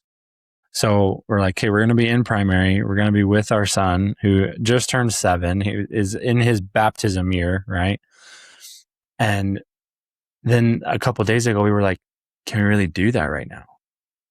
And can we really take on a primary calling?" So now we're thinking about that. And what he said was, we're extending the calling, And I don't know if you guys know, we're expecting again. Oh, congrats. And so thank you. So he knew that. So he was like, we're extending the calling, but if you need to get released, just let us know. That's if cool. it's a need where you guys need to get released, just let us know. And so this ward has been really, really cool. It's been really, really fun being in this ward. But yeah, balance is, and I'm not even an entrepreneur. I mean, this podcast is tiny and this is what I'm doing right now. This is it. That's So cool though. when we're done, I will probably spend at least 3 times, however long the episode is, editing and doing That's all of cool. that. And it's been really fun, but yeah, the balance questions are always really exciting. And I have to tell you guys, I was excited to hear the different answers. So Austin, I do want to kind of hear kind of your mindset as well with the balance and maybe similarities or differences. Because I mean, me and Mo think about so many things the same way, and then like weeks or months down the road, we'll realize like, oh no, we thought completely differently about it, and just ended up doing the same thing, but we were thinking about it completely differently. Yeah. So I'd love to hear kind of your take on that as well. Yeah. It's entrepreneurship is interesting because sorry, that's a good word for you. Interesting for multiple reasons. Because what I've learned is you have to your growth comes with you're going to run into identity problems is what's going to happen. Is your ability to grow and handle what's happening is directly related to like who you are. And so you have to like, your capacity must increase, which means a lot of times to get the message, you have to bang your head off the wall a lot until you're like, oh, I need to be different. Maybe this is a problem. So like, or maybe this doesn't have to be this way that I think that it is. So like, I think sales, so I grew up in an environment where I watched my parents go from being like poor, like having nothing, living in a tiny little apartment, to like my dad built a business. My mom, became a nurse practitioner, and they established like great careers. And like by the time I was a teenager, we were really well off, but it was like a grind the entire way. Sure.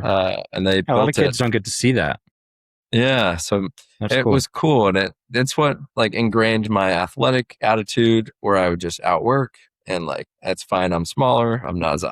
Doesn't matter. I'm just gonna outwork.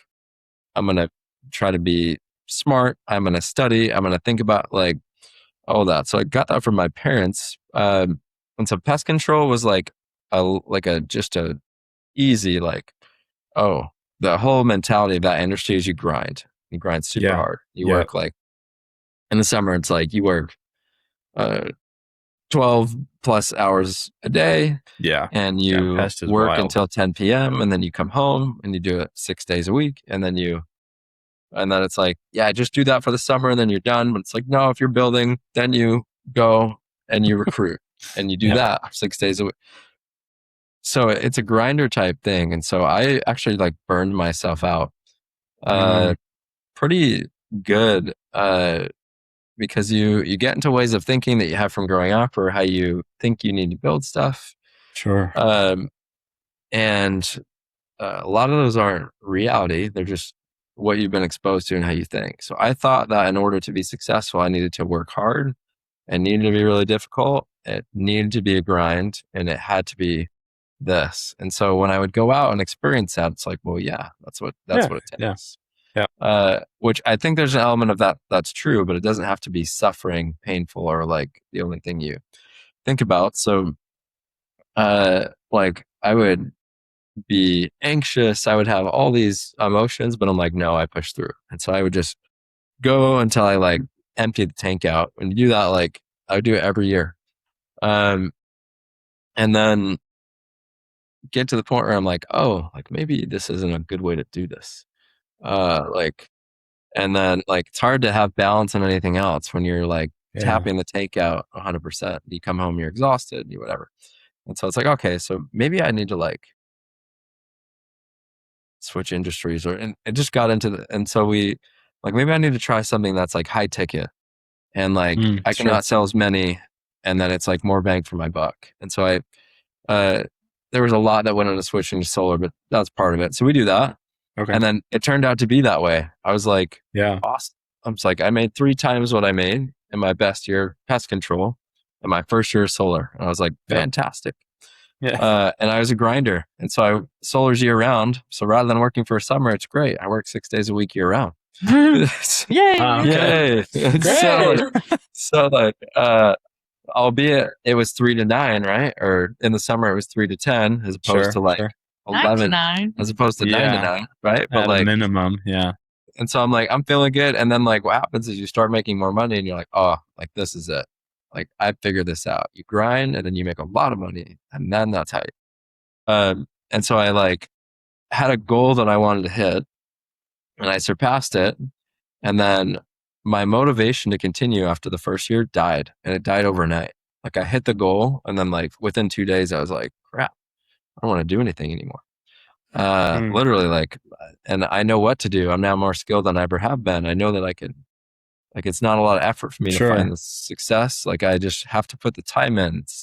And like, I had grown to where like the grind of it didn't bug me much. It's just what I'm used to, get callous to it. But then you still have the same problems where you work a ton and then like, it's hard. You're trying to work in family time. There's stress and like feeling like you want to be there with kiddos and like, but I got to hit these goals or make this money.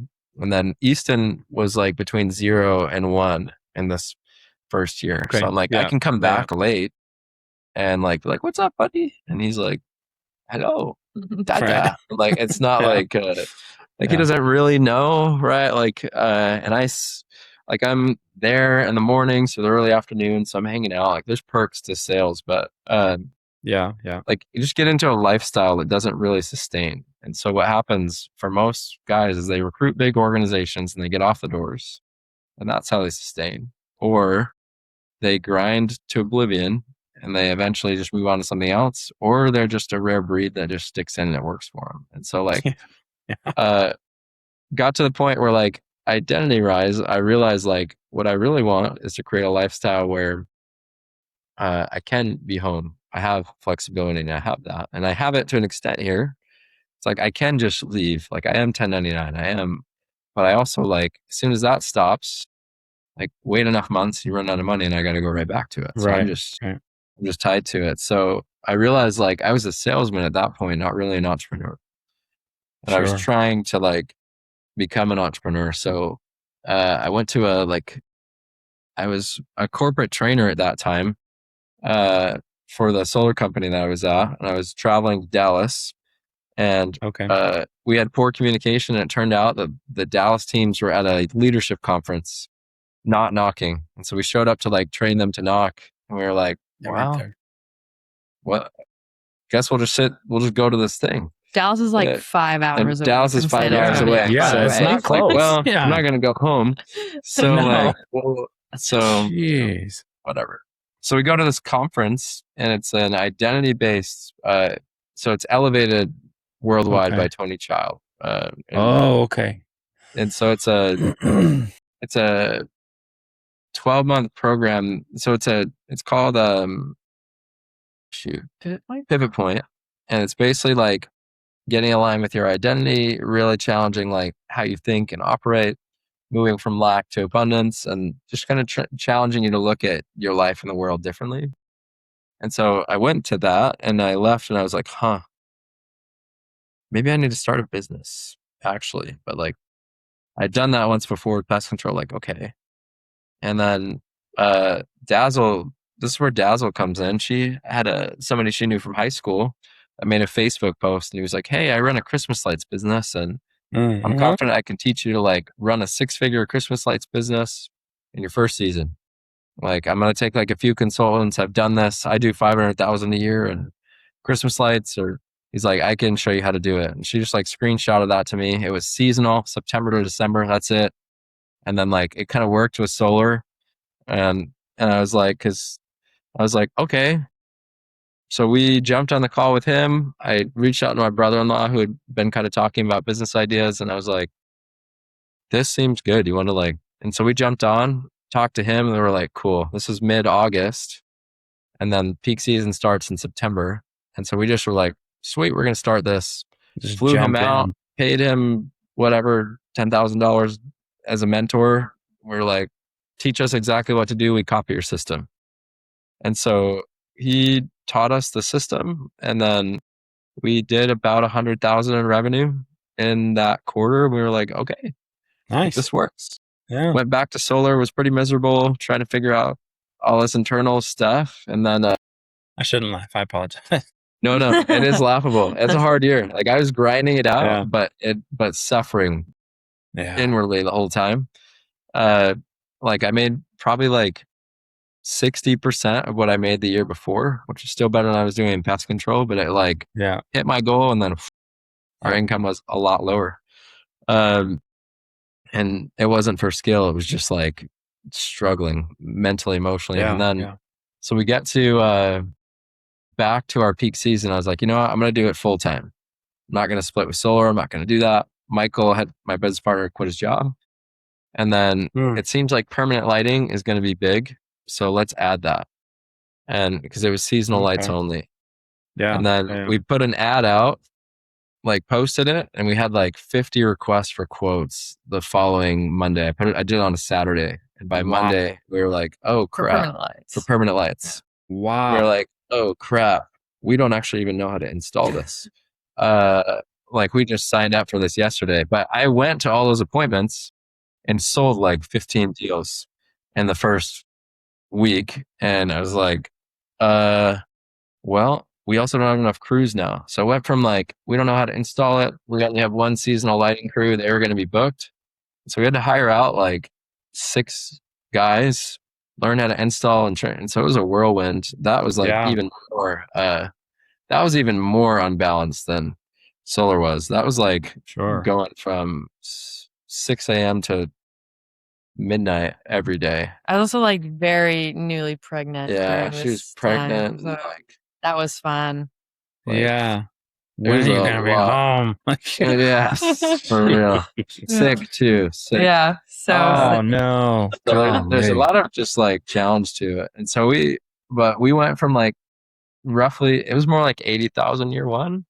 And we did like 450 in year 2 with permanent in that season. That's unreal. But it was awesome. And at the same time, we botched it. We got bad advice and how to set up the business. We got like, and so we did all that and profited 0. All of our guys were paid, installers, everybody. And then, but like take home for us was 0.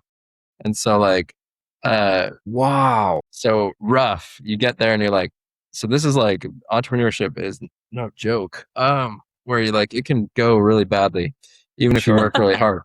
And so like, then it was like, well, crap, what do? We didn't realize that we had done this all wrong. And so the next year was, like the grind just continued. And that's the thing is sometimes like you're working. Yeah. So I went from doing it for solar to now I'm doing 6 days a week of knocking for lighting. And now it's like, it's not just like, oh, I'm just selling. Now it's like, well, I have like 6 employees and all these people that don't eat if I don't sell it. Because I was also the only salesman.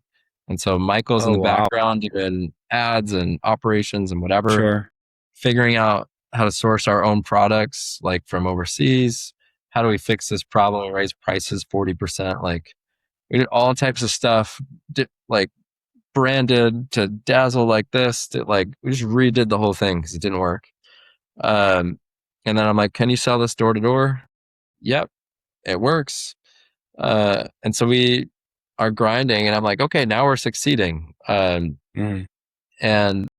it's still with balance. It was like, dang, I don't have any balance. Yeah. I'm literally going right down the same track that I was before. Yeah. Yeah. And, then it finally clicked for me that I'm like, you have to build your business to create the life that you want. You can't just like go and run it or it will just run you. So it was like, well, if I want to be home from 9 to 5 or if I want to be home for dinner every night, which I hadn't done for years, literally like a few years at this point. Like the whole time we were married. The entire time we were married, I'm never home for Jeez. dinner. I'm just working, trying to get this going. And then and that is kind of like, well, we can travel, we leave, we vacation, whatever. But like the day-to-day building of it is just a lot more brutal. Like you have freedom, but like kind of, because you're just grinding a ton. Right. But not really. Right. So it's like, how do we change this? And it's like, okay, well, this is totally foreign to me, but I can't be the one that sells then. Because if I'm the one that sells, I have to run the schedule. And I can't be the one that does ops or takes these phone calls or does any of this. So it like started that we were like, we need to rebrand. We need an operations manager, and we promoted one of our really like great installers. So he took over the ops, and then it was like, Nice. found solid salespeople. And by the time we hit like 9 months later, I knocked full time. I had setters. I was closing, doing all that until about August. We got all that in place, and then our peak season is September to December, and so we ended year 2 at about 1.6 million. Wow. And a million of it was sold by our sales guys. And like I knocked and ground out the 600K. And then from that point, they took that over. And then now we're 8 months into the following year. And it's like finally after 3 or 4 years, like now we have 10 or 12 employees. We're at just about 7 figures this year, which I haven't sold a single account. Like, that's and awesome. Like we've expanded to Austin and Dallas where we have multiple locations. And like now it's like I'm busy, and yes, I have a lot going, but it's busy like how we want to be, which is Or at least closer to how we want Sure. to be. So where like I work from my office 100% of the time, and I'm here, and we can travel, and I can do whatever. But like all of that stuff, like I think like the takeaways is you've got to get really clear on what you want and how you want your life to look. And then you've got to be willing to let go of like your past way of doing things, and be like fully committed to building out a structure that provides for that. Otherwise, like it will never happen, and you'll always just grind. Sure. And so like I have been grinding still, right? Like, but it's in a different way. Yeah, it's a different grind. Yeah. That allows me to like be here, step out of my office for lunch, like be here at nights. Like I'm at dinner every day now, pretty much. And so we say it's like getting better, but it was like 3 years of beating your head off the wall, realizing like, oh, I don't have to do it this way. Like this culture of grinding that I grew up with is an asset to me, but also my worst enemy, because I default to like, oh, I can just do this. And I'm like, no, if you want to be an entrepreneur and like be around with your family and have a life you want, you cannot do it on your own. In fact, you'll be your own worst enemy.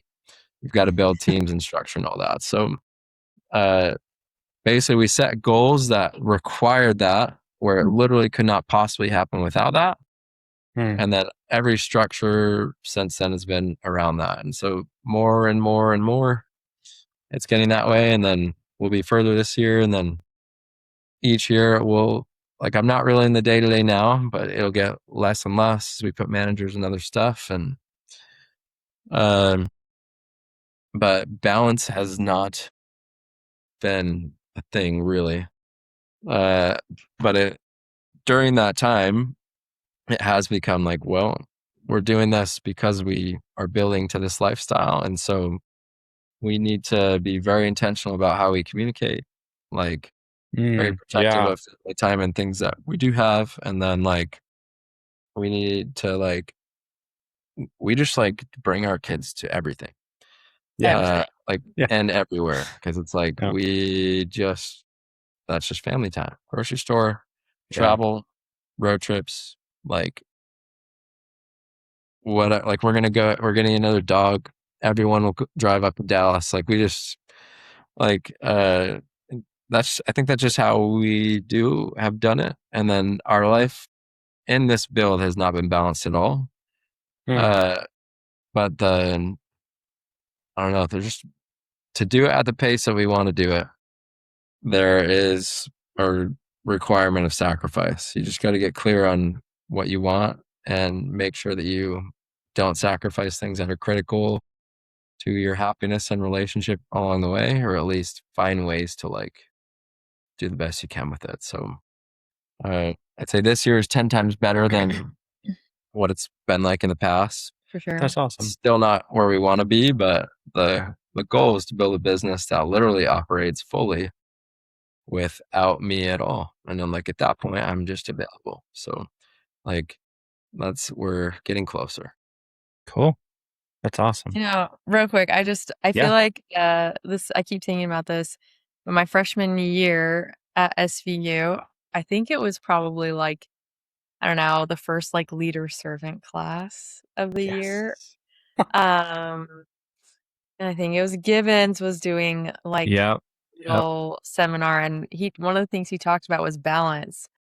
And I feel like what he talked about has literally just like stuck in my brain through like since then. But he basically talked about how like at different points in your life, like certain things are going to take more time than others. And like you have to balance everything, but that doesn't mean it's all going to be the same amount of time. Like not everything is going to get the same amount of time and attention. And I like that, I feel like has just like changed or like shaped my mindset. And so obviously like we are working and we have worked to like better balance out those areas. But even when it is a struggle and like while we're working on it, it's okay because we know what we're working towards and we know that it's for a time, and this is the time that it needs to be like this in order to get where we want to go. Yeah. I love that. The one that I remember from Gibbons, and it was kind of along the same thing. He said it's easier, and so this would have been my freshman year when there were probably like 60 incoming freshmen. But he said it's easier to do something 100% of the time than to try and do it 98% of the time and do multiple things 98% of the time. And so, yeah, doing one thing 100% and reprioritizing. And I think it was, so I'm going to share a story that I don't think I ever told anybody else, because I don't know if Marissa has ever told anyone besides me. So she was a business major. So she worked with President Brotherson a ton. Love him. And she was struggling. She also took a computer science class and hated it. She ended up like drawing from it. It's terrible.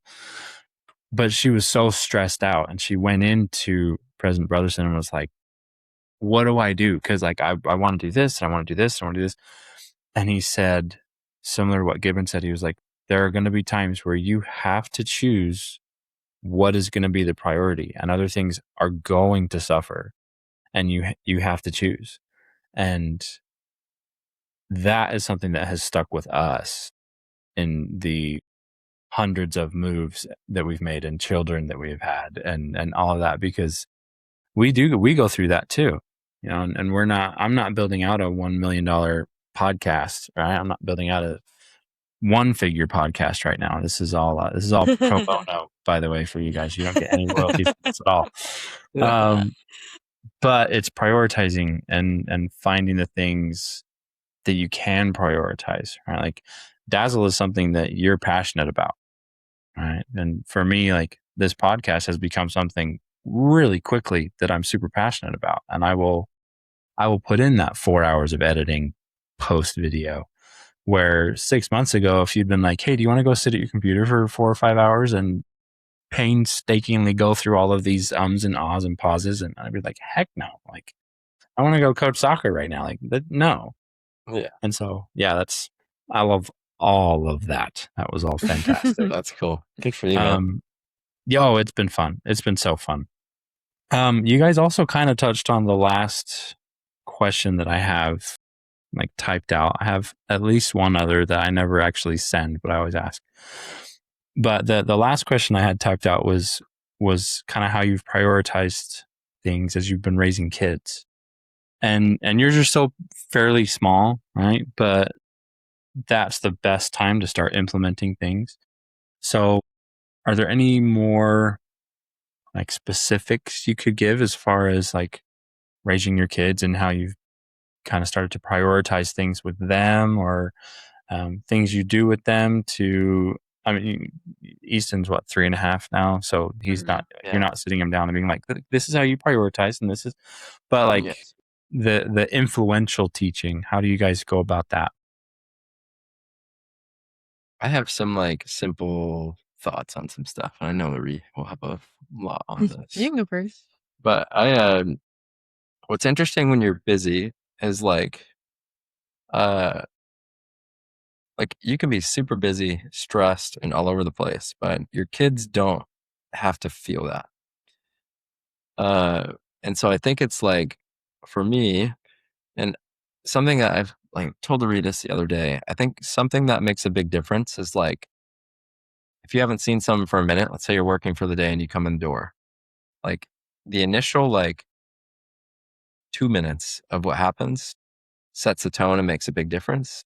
And so does like the end of the day. And of course, like the middle matters, right? But I've realized like that we've gotten really good at like how we like receive our family when someone comes home.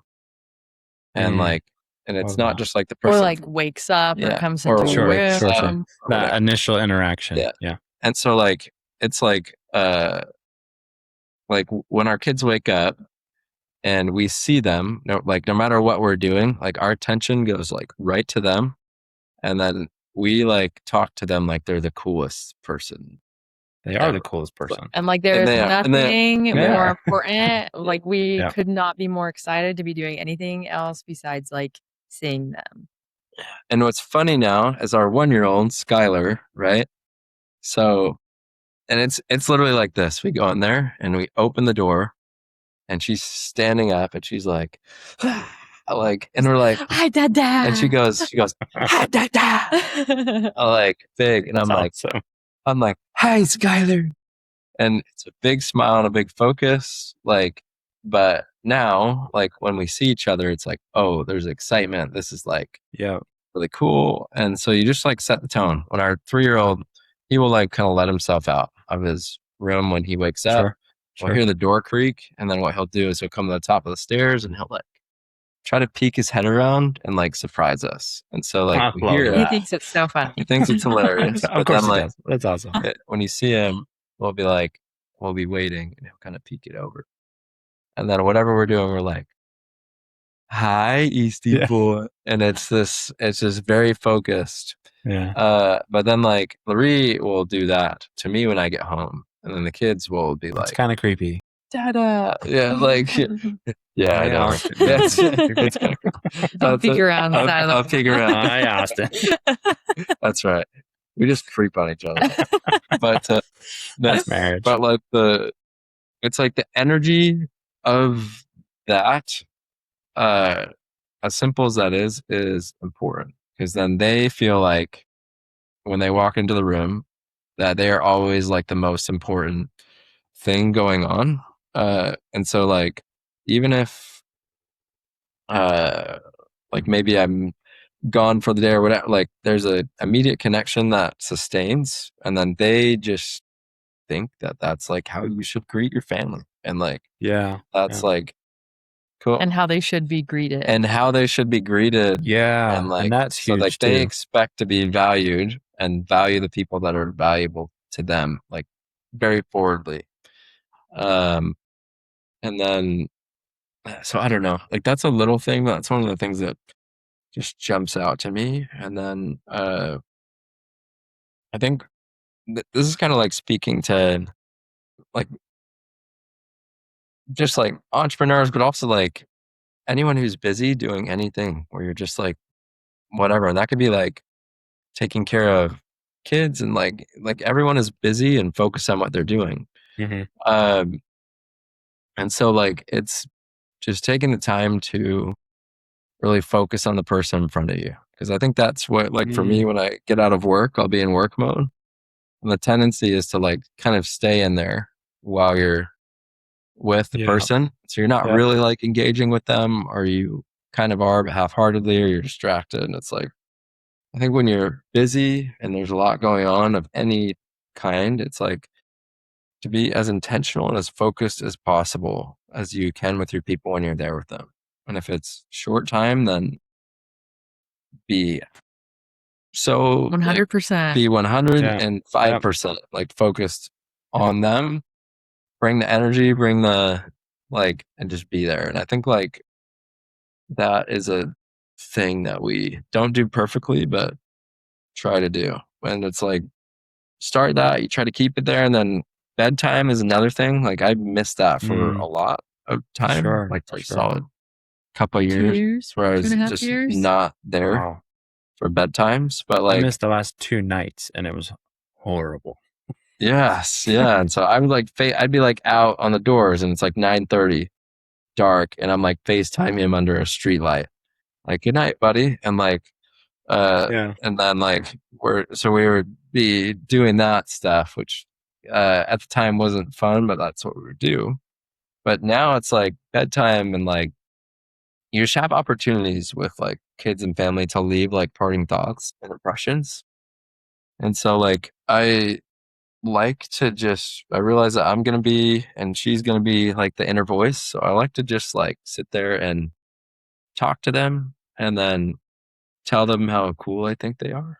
Like, oh, like when I saw you, and I might not have seen that much throughout the day. Like, okay, I like worked, we ate dinner, and that was bedtime. But like, I did see that you were riding your bike, or I stepped out for it. I'm like, oh, I thought it was so cool when you rode your bike, how you were going like so fast. And then like he calls it drifting when he hits his brakes and his tire like skids like 1 inch. That drift did like such a cool drift. And he'll just sit there sucking his thumb, but he just goes like this. He smiles around his thumb and he goes, and he just goes, what else? He's like, what else? And so I just like talk to him. And so you can make a lot happen with little time.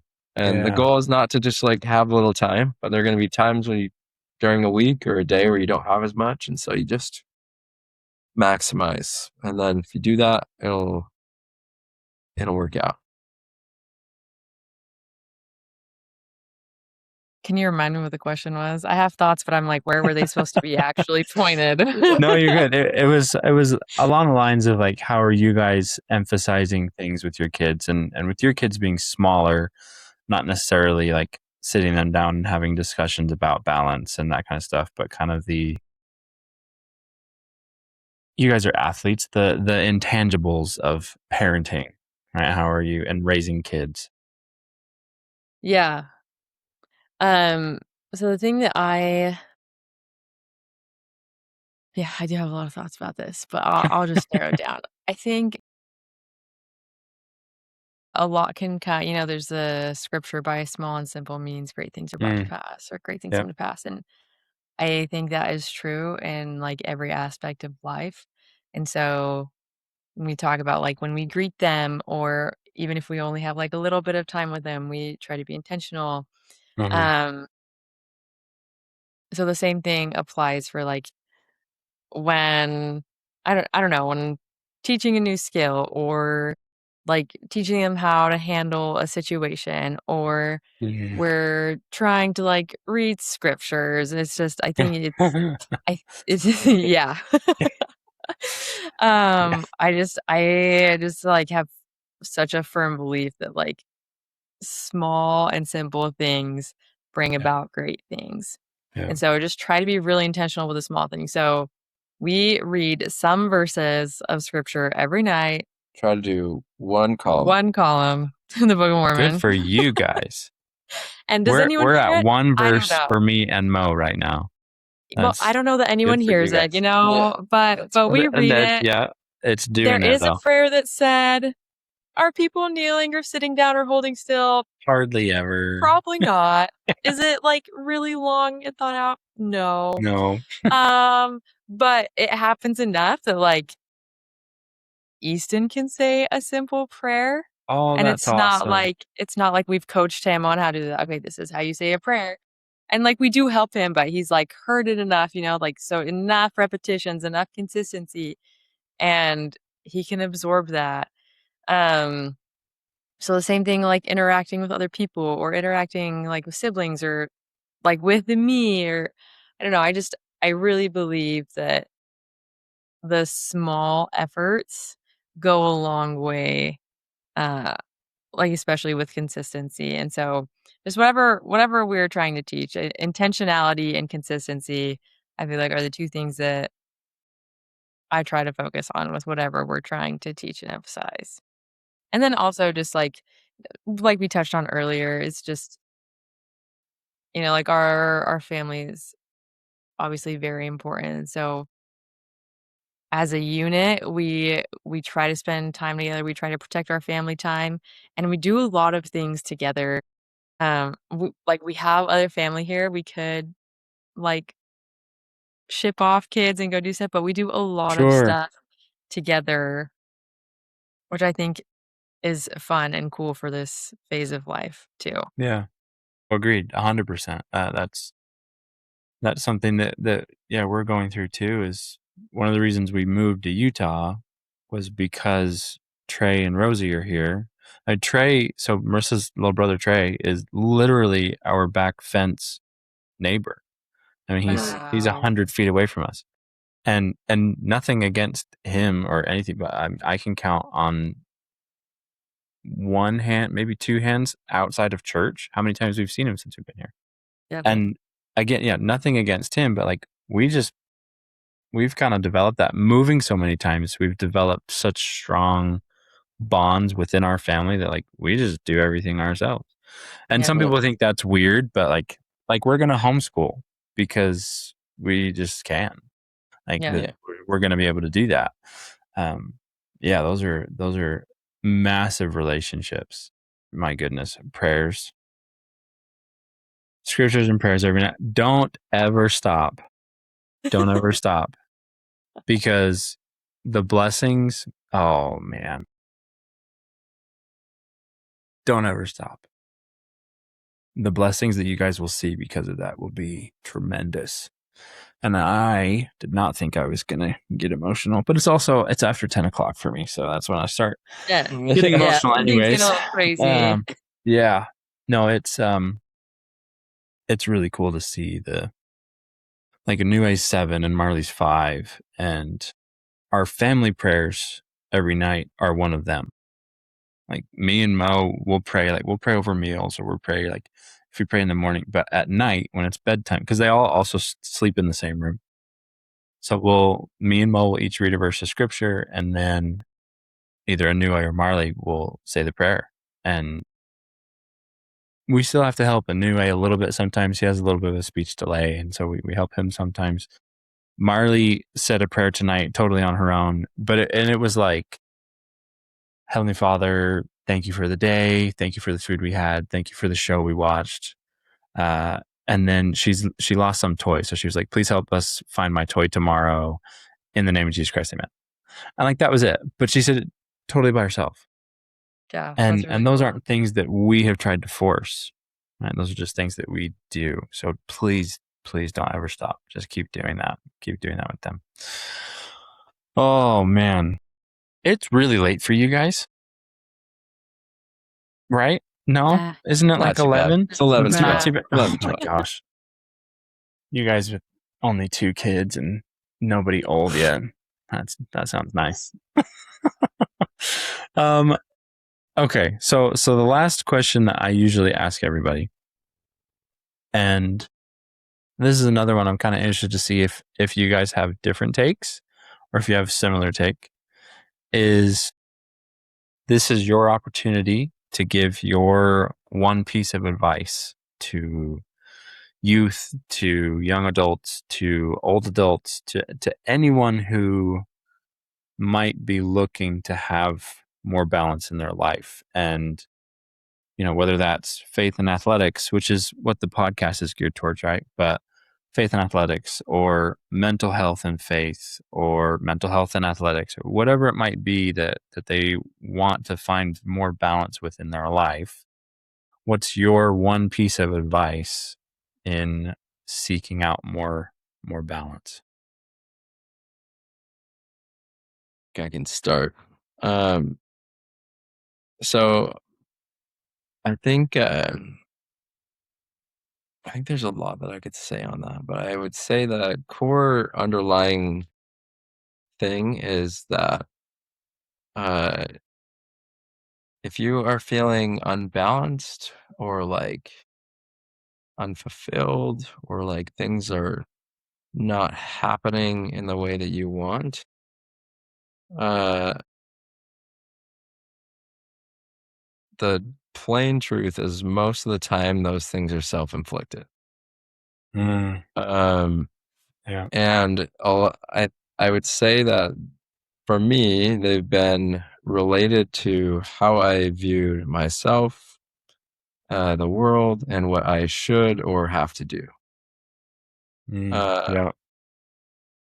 which like there are some things that you have to do or should do or whatever that are good, but there's also like there's a lot of thought processes, frameworks, like beliefs that you have that are not helpful, aren't yours. Mm-hmm. Like you heard from somebody else, you internalize.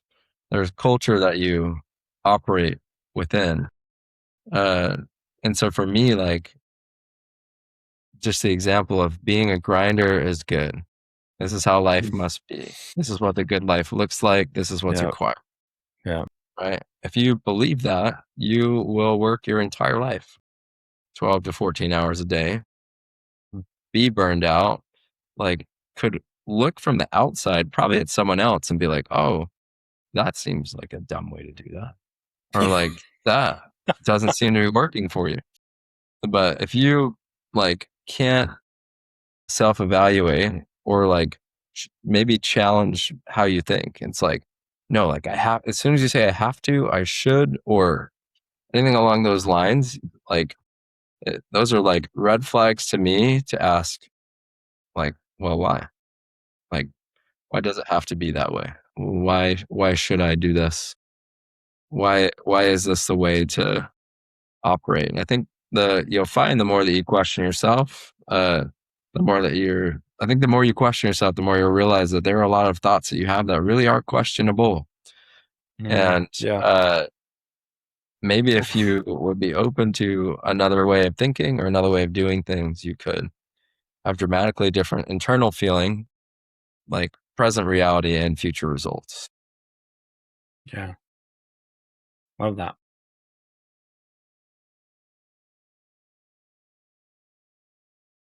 I would say that if you're trying to, like, have more balance in your life, there is gonna be, like, a level of acceptance and understanding of natural consequences that comes with that.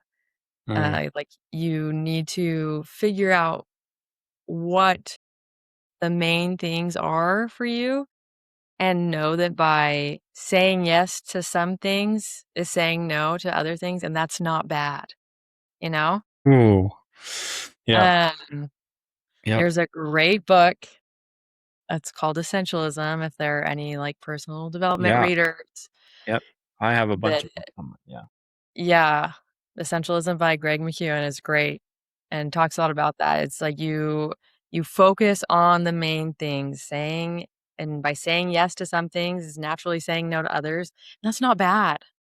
That's just make it a conscious decision and understand that that's what's gonna happen, but if those are really the main things, then it's okay, Mm, you know? If those are the main things, if that's a priority, then it's okay that other things fall away. yeah. Oh, I love that. That's President Brotherson again too. Yeah. Those are excellent. Thank you guys. Yeah. Thank you. Thank I'm gonna you. I'm gonna It's have a lot of fun. notes from this one. This has been great. Awesome. Yeah, I texted Mo and I said, "Hey, do you want to poke your head in?" And she didn't text me back, which I think she probably fell asleep putting the kids to As you sleep. fall asleep. Yeah. Like she fell Yeah. asleep. Yeah. Yeah, that happens. So our kids, for whatever reason, well, no, not for whatever reason, because we started it. So when Anua and Marley were super small and we were in Arizona, I would stay in their room and play music on my phone until they were asleep. And now one of us has to do that every night for all And of the now that's what kids. you do for the rest of Yeah. your life. Oh, Yes. yes, For the yes. rest of our life, we have to do that. So she will fall asleep almost every time that she does it. And so it'll be like 10, 20, 10:30, and I'll be like, she hasn't texted me back. And I'll walk down and she just like passed out on the floor. But that's what we do for our kids, though. Yeah. Oh, man. No, but yeah, I was hoping she would poke in. But anything else that you guys want to talk about, or any thoughts that you guys had? I think I And just it's think okay of to say no. examples. Like, I think LaRee's like, that's why she's like, be careful. I know. I'm like, I don't know if you want to ask that. Like, I think I live in a world where I just problem solve all day, and I talk to the same people. Sure. So I'm like, oh, someone else? I'm like, someone else that I can share thoughts with. Yeah. I'm like, so Well, give me your 15-second dazzle pitch, and we'll clip that and we'll blast it on social media. my dazzle pitch. Yeah, give us your dazzle pitch. Man, I don't know. I think right now, like, I don't know. You're the founder, Austin. You got to know. my dazzle pitch. Well, I'll tell you what we're doing right now. Yeah, what are you pitching? Yeah, so we're right now we're growing to multiple markets. So we're in San Antonio, Austin, and Dallas. So San Antonio is where we started. We opened Austin in June, and then Dallas actually like a couple weeks ago. Nice. And then we'll be probably in Houston here in the next few months, and then Okay. over the next 3 years, we want to get to somewhere between 15 and 20 locations. So we're going to be growing a lot. So Wow. our like the current plug right now is we are like centralized our sales process to where like a lot of our leads and sales are digital. And so Cool. for like guys with door-to-door experience that have been good, we like help our goal is to create a lifestyle that's more sustainable. So you can do a lot from your Sure. laptop. We send you out to home shows, and then we blitz our markets in door to door, or if you live in a market, you can knock. So right now we're looking for like solid salespeople with experience that want like more of a hybrid type lifestyle. So it's kind of like the pitch. If that's you and you're interested in kind of a change or a bend in the door-to-door field, and are looking for something else that still uses that skill set, that's what we're doing. I think it's why we've grown really fast, is we are not so tied to physical location anymore, but we know that we can sell really well virtually and then implement in-person stuff. So it's kind of like the dazzle way of doing it. And it came from me living that door-to-door lifestyle and realizing that it will handcuff you. Everyone, it handcuffs them in some way. Not that it's a bad lifestyle at all, but it's the skill set that usually doesn't scale super well into family unless you like structure it in a very specific way. So our goal is to create something that allows for people who have that skill set but want a different lifestyle with it to do really well and to be able to find that. So love that. I think that's like the core of it. And like going into like the personal stuff, it's like sometimes to get where you want to go and to feel how you want to feel internally, like you've got to be willing to like challenge your way of thinking and think about things in a different way. And like I think of it's kind of a silly one, but like for me in my head, I was like, I'm an entrepreneur, we're building this. So like every house like thing, like dishes or lawn or whatever, I'm like, oh, time is money. So we need to like hire this out, leverage our time and do this. And then I'm like, I do not have the I'm same. like, LaRee doesn't opinion. think the same way about that. She's like, no, like we do chores as a family. You build skills. You do.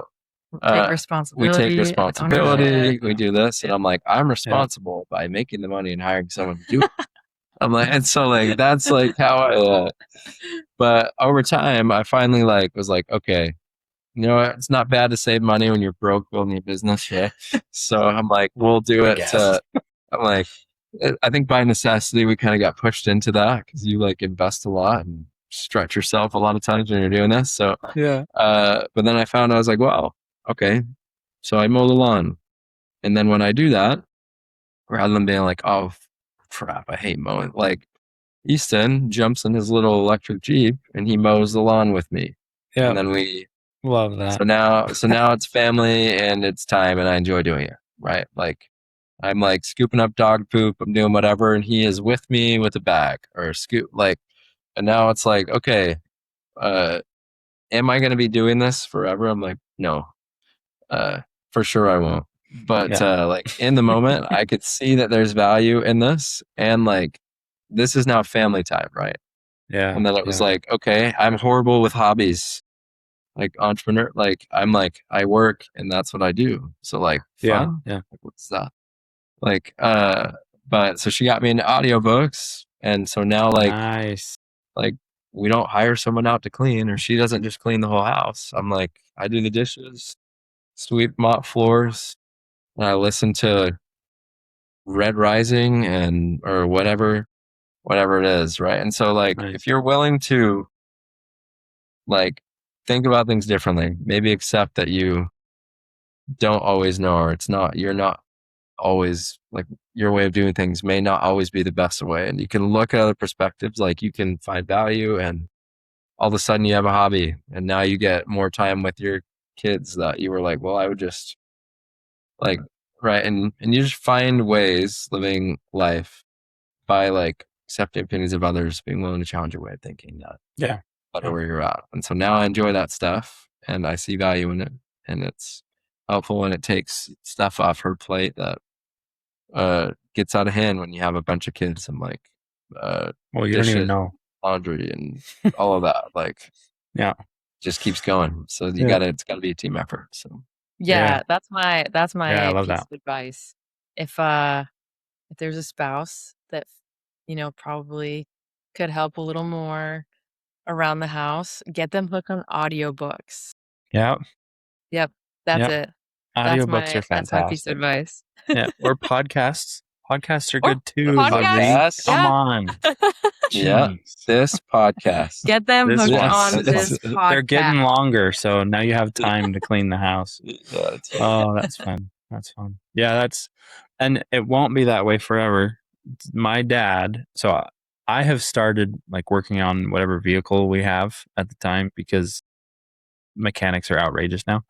So I replaced an AC in one of our cars, and the part was like $30 from car parts, and it took me like an hour, and I had gotten an estimate of like $2,000. So I was like, I'm not doing that. And my dad was like, what are you doing? And I was like, I'm fixing the car. And he was like, just take it to a shop. And I was like, no. and he said, at my age, I have, what did he say? It was like, I've decided the things I'm going to do for myself and that I won't ever do for myself again. Yeah. And like one of them was like cars, everything cars, oil, anything that he's done, he's taking it to a shop and he's not going to do it anymore. But yeah, dishes, laundry. Me and Mo just talked the other night. She was talking about once the baby's here and like, things we want to ask the ward to help with. And she said, I think I'm going to ask for someone to help with laundry. And I like made a face and she was like, what? And I was like, I can do laundry. And we like almost got into like this argument over laundry. And she was like, but we could ask someone. And I was like, but I can do laundry. And she was like, but we can ask someone. And we just like went back and forth. And I was like, I would rather have somebody bring us a meal for 4 days for 3 weeks than have someone in my house doing my laundry. Like we can figure that. But yeah, it's interesting to hear like the different things that you think about and what you don't think about. And Easton riding around with you in this little car cutting the grass. Right? I love that. Yeah. I love that. Yeah. I'm trying to get our kids to be poop scoopers still. It's not taken very well. We'll see. We'll see. Man, it has been so good to catch up with you guys and to chat about all this. And anything else you want to talk? Is that a dangerous question still? That's a wrap. It is a dangerous It's been great. question, but lucky you. Okay. If you, so I didn't realize you guys were doing digital stuff. Well, I'll give you my pitch. If you ever want to come to Utah County, branch out of Texas, I mean, I think you guys it'd be nuts here. It would be nuts here. Yeah. And I'm sure you've thought about that. Yeah.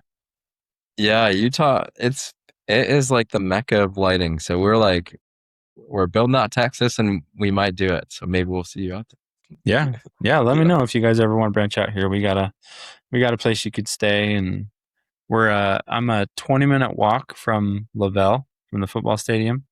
Okay. Yeah, 20-minute walk from BYU campus and a 10-minute drive from UVU. So we're smack right dab there. in the middle. It's perfect. Yeah, Wow. we're like a 3-minute drive from University Mall. Okay. We're like That's down close enough to Provo where it's like quiet. So it's pretty nice. We like it here. Yeah, We didn't think we would, great. but we do. So That's good. anyways, yeah. Thank you guys for doing this, and again catching up, and please go get some sleep while your kids are sleeping. Absolutely. We will. Thanks, Jeff. I'll tell them you said hi. Yeah, please do. Please. Yeah, please do. Thanks, guys. All Yeah, right. we'll see See ya. ya. See ya.